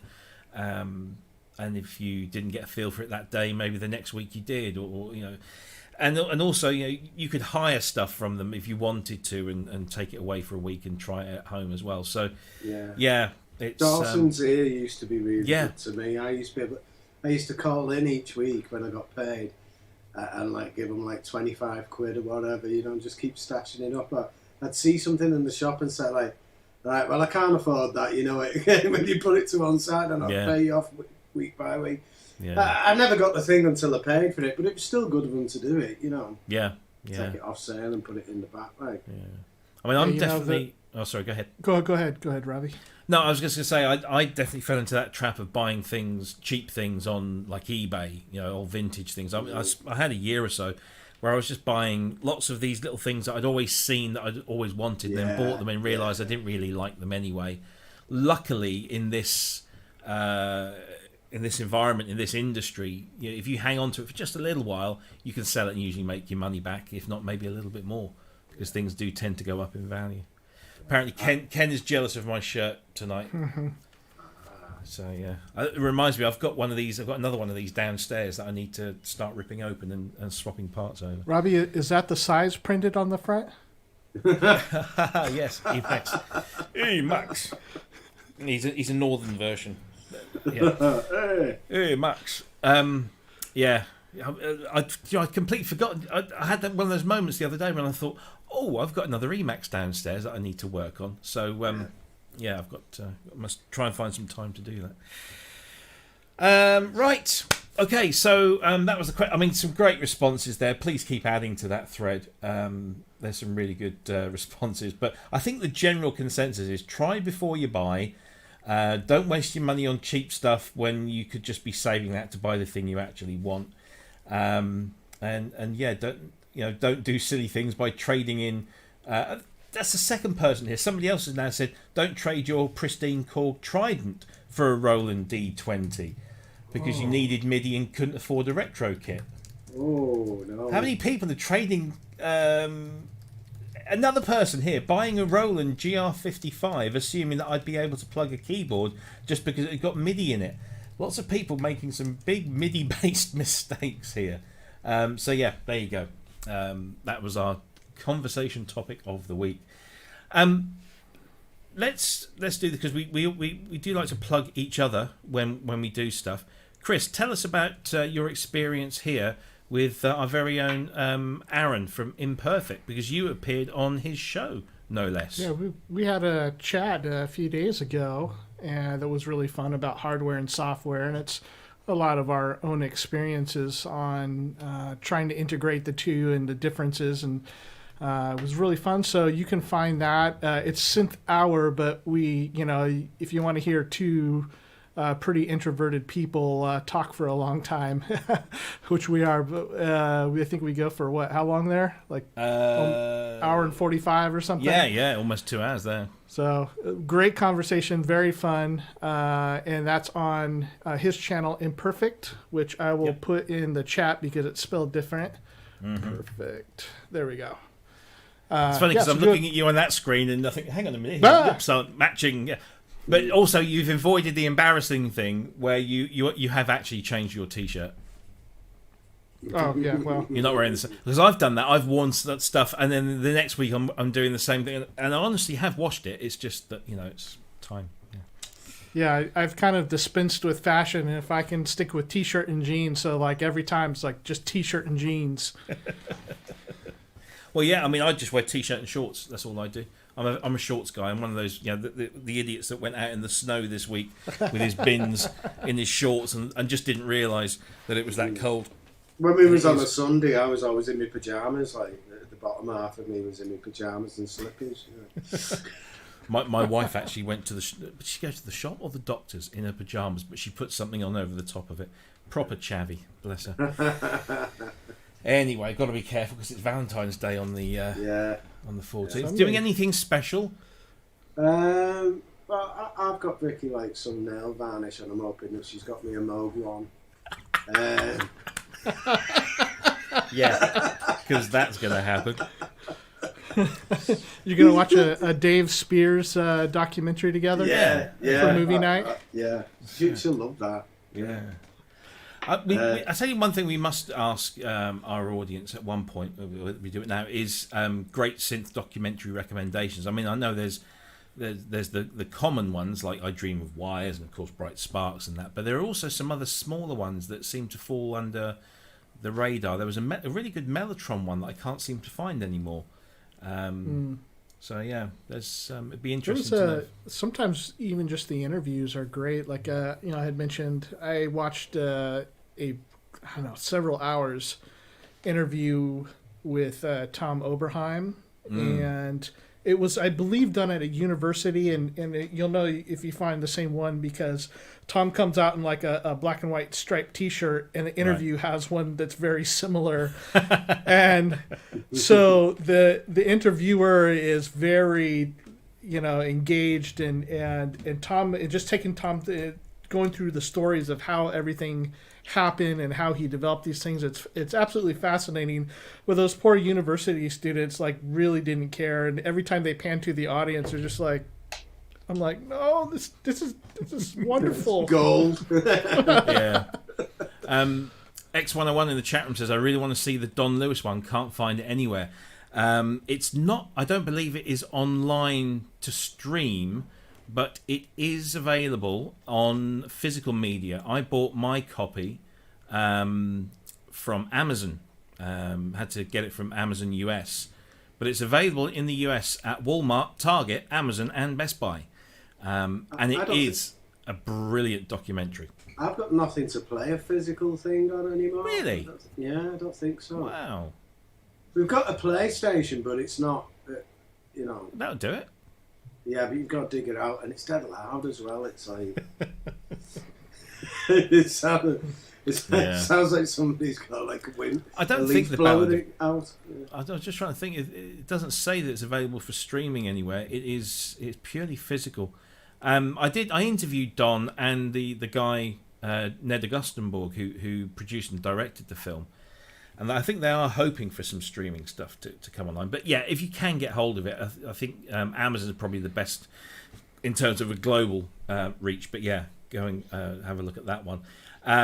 Asio Head says Synth Britannia is fantastic. It is. It's a BBC documentary that was broadcast and I think is now kind of floating around on various streaming platforms or legal or otherwise.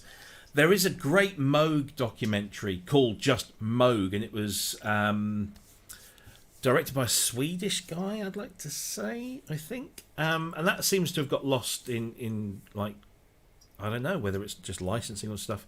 But yeah, there was that. And then, of course, what was the other one? It's now completely gone out of my head.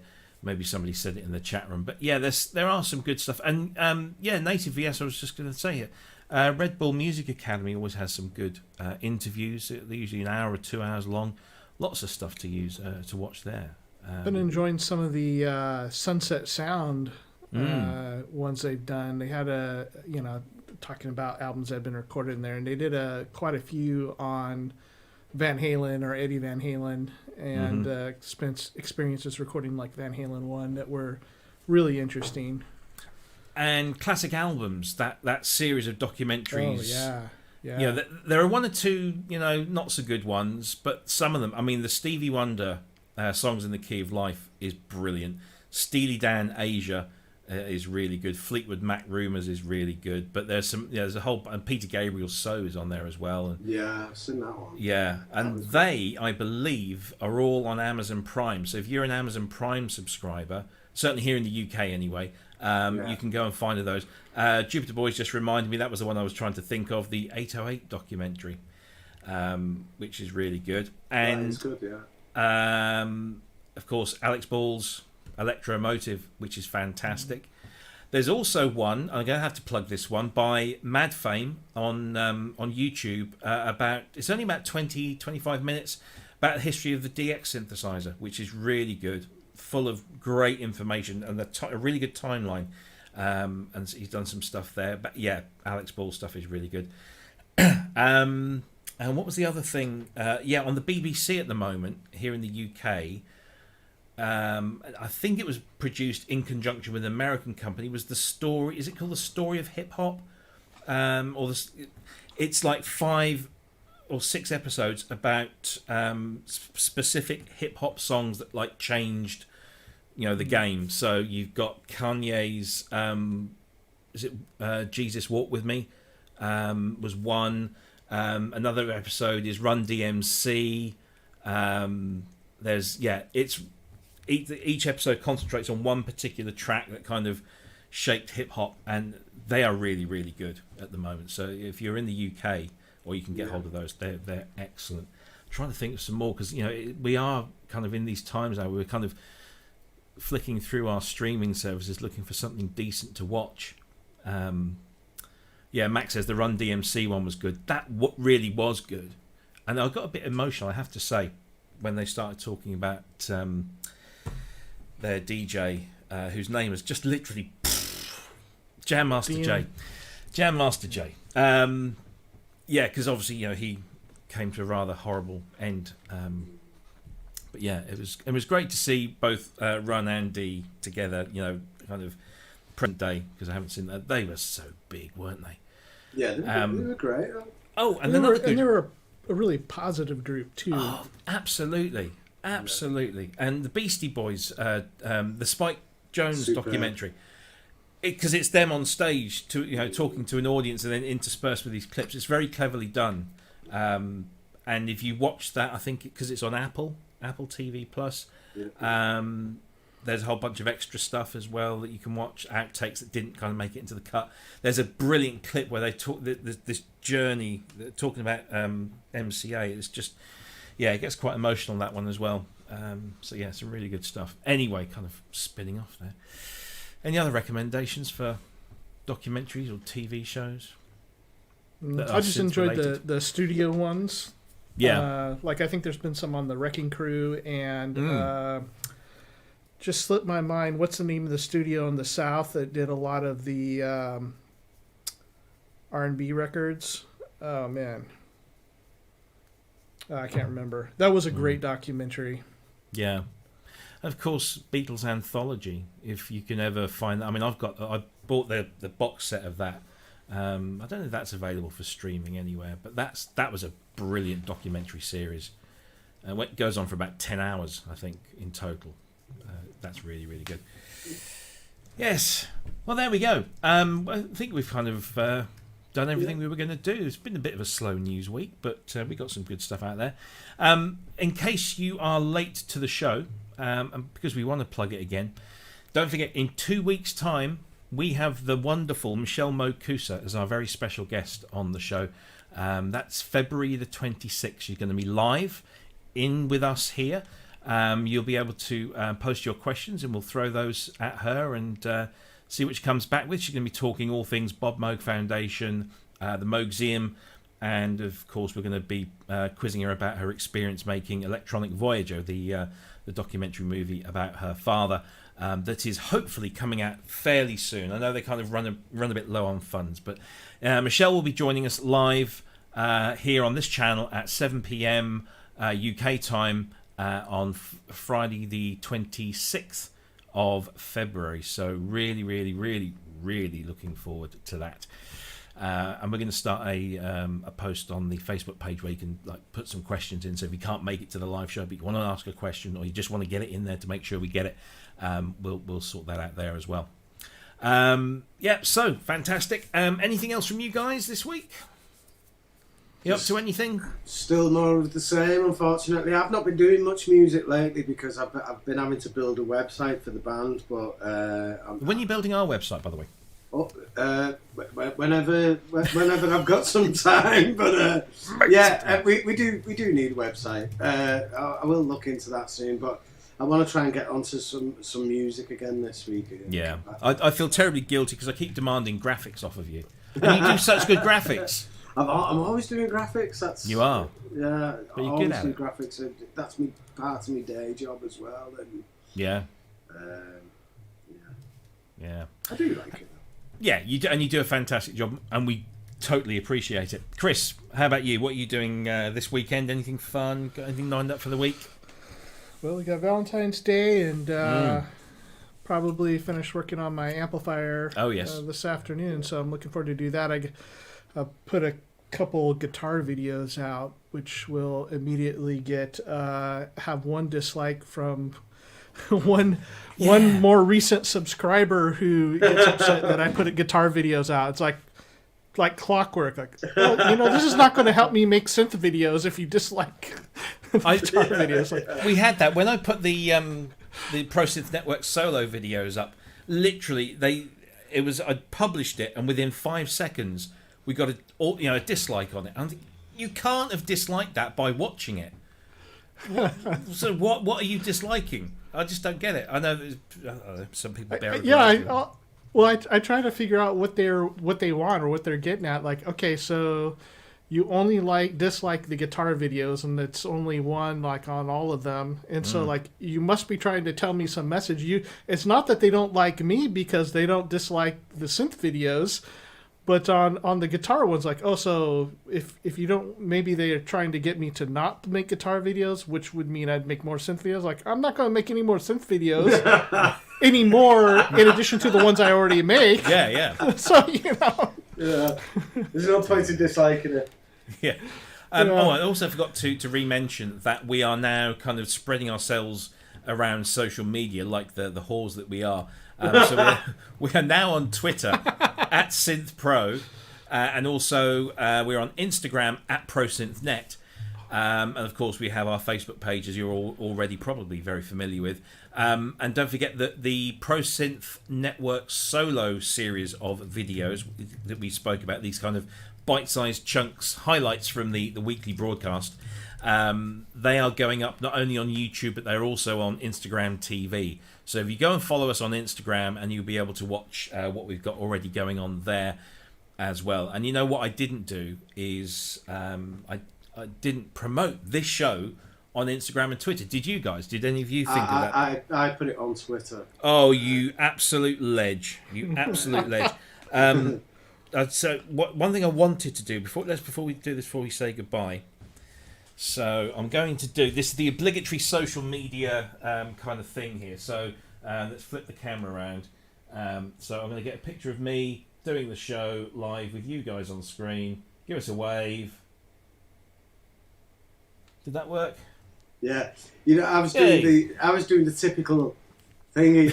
When you just get loads of pictures took with the band all the time, and like the amount of times that like you stand there like that, you know, your face starts aching after the video. You're trying to look happy, and then you've got the one where you stood there like an idiot like that, and then they tell you that it's video. They've been doing a video, and you stood there like that. Oh dear. So if you want to follow us elsewhere, aside from Facebook, we got Twitter at SynthPro and at ProSynthNet. It does get a little bit confusing, but you know. I know, yeah. I should. That's all that we had, wasn't it? Yeah. Oh, well, don't worry about it. Yeah. It's fine once people have got those in there. So yeah, at SynthPro, Twitter, at ProSynthNet, Instagram, of course, our Facebook page as well. And just a gentle reminder that if you want to donate to keep us going, we are super appreciative of everything that you guys throw our way. There's the link. It's in the description underneath the video as well. It's a little PayPal donation page. All donations gratefully received, and all monies are spent on the channel and keeping that going. And a few beers here. No, we don't buy beers with them. So there you go. That's everything from us. Thanks ever so much for joining us. Thanks to everybody in the chat room. You're the guys that really, and girls, that make this show really fun to do, because it's all interactive. So thank you very much for all of that. We will see you same time, same place next week. We don't have a guest for next week yet. We're kind of just like letting it all be very quiet, because in 2 weeks' time, don't forget, we do have the great Michelle Mokusa joining us in 2 weeks' time live on this show. So until next week, have a wonderful weekend. I know in America you've got a long weekend because it's President's Day on Monday. Am I correct? That's correct. Or celebrate the fact like you've that. got a good one. Yay! Enjoy your long weekend. We don't get that over here. We don't have presidents, which might be a good thing. So enjoy that, and we will see you same time, same place next week. Stay safe and stay healthy. See you all soon. Bye bye.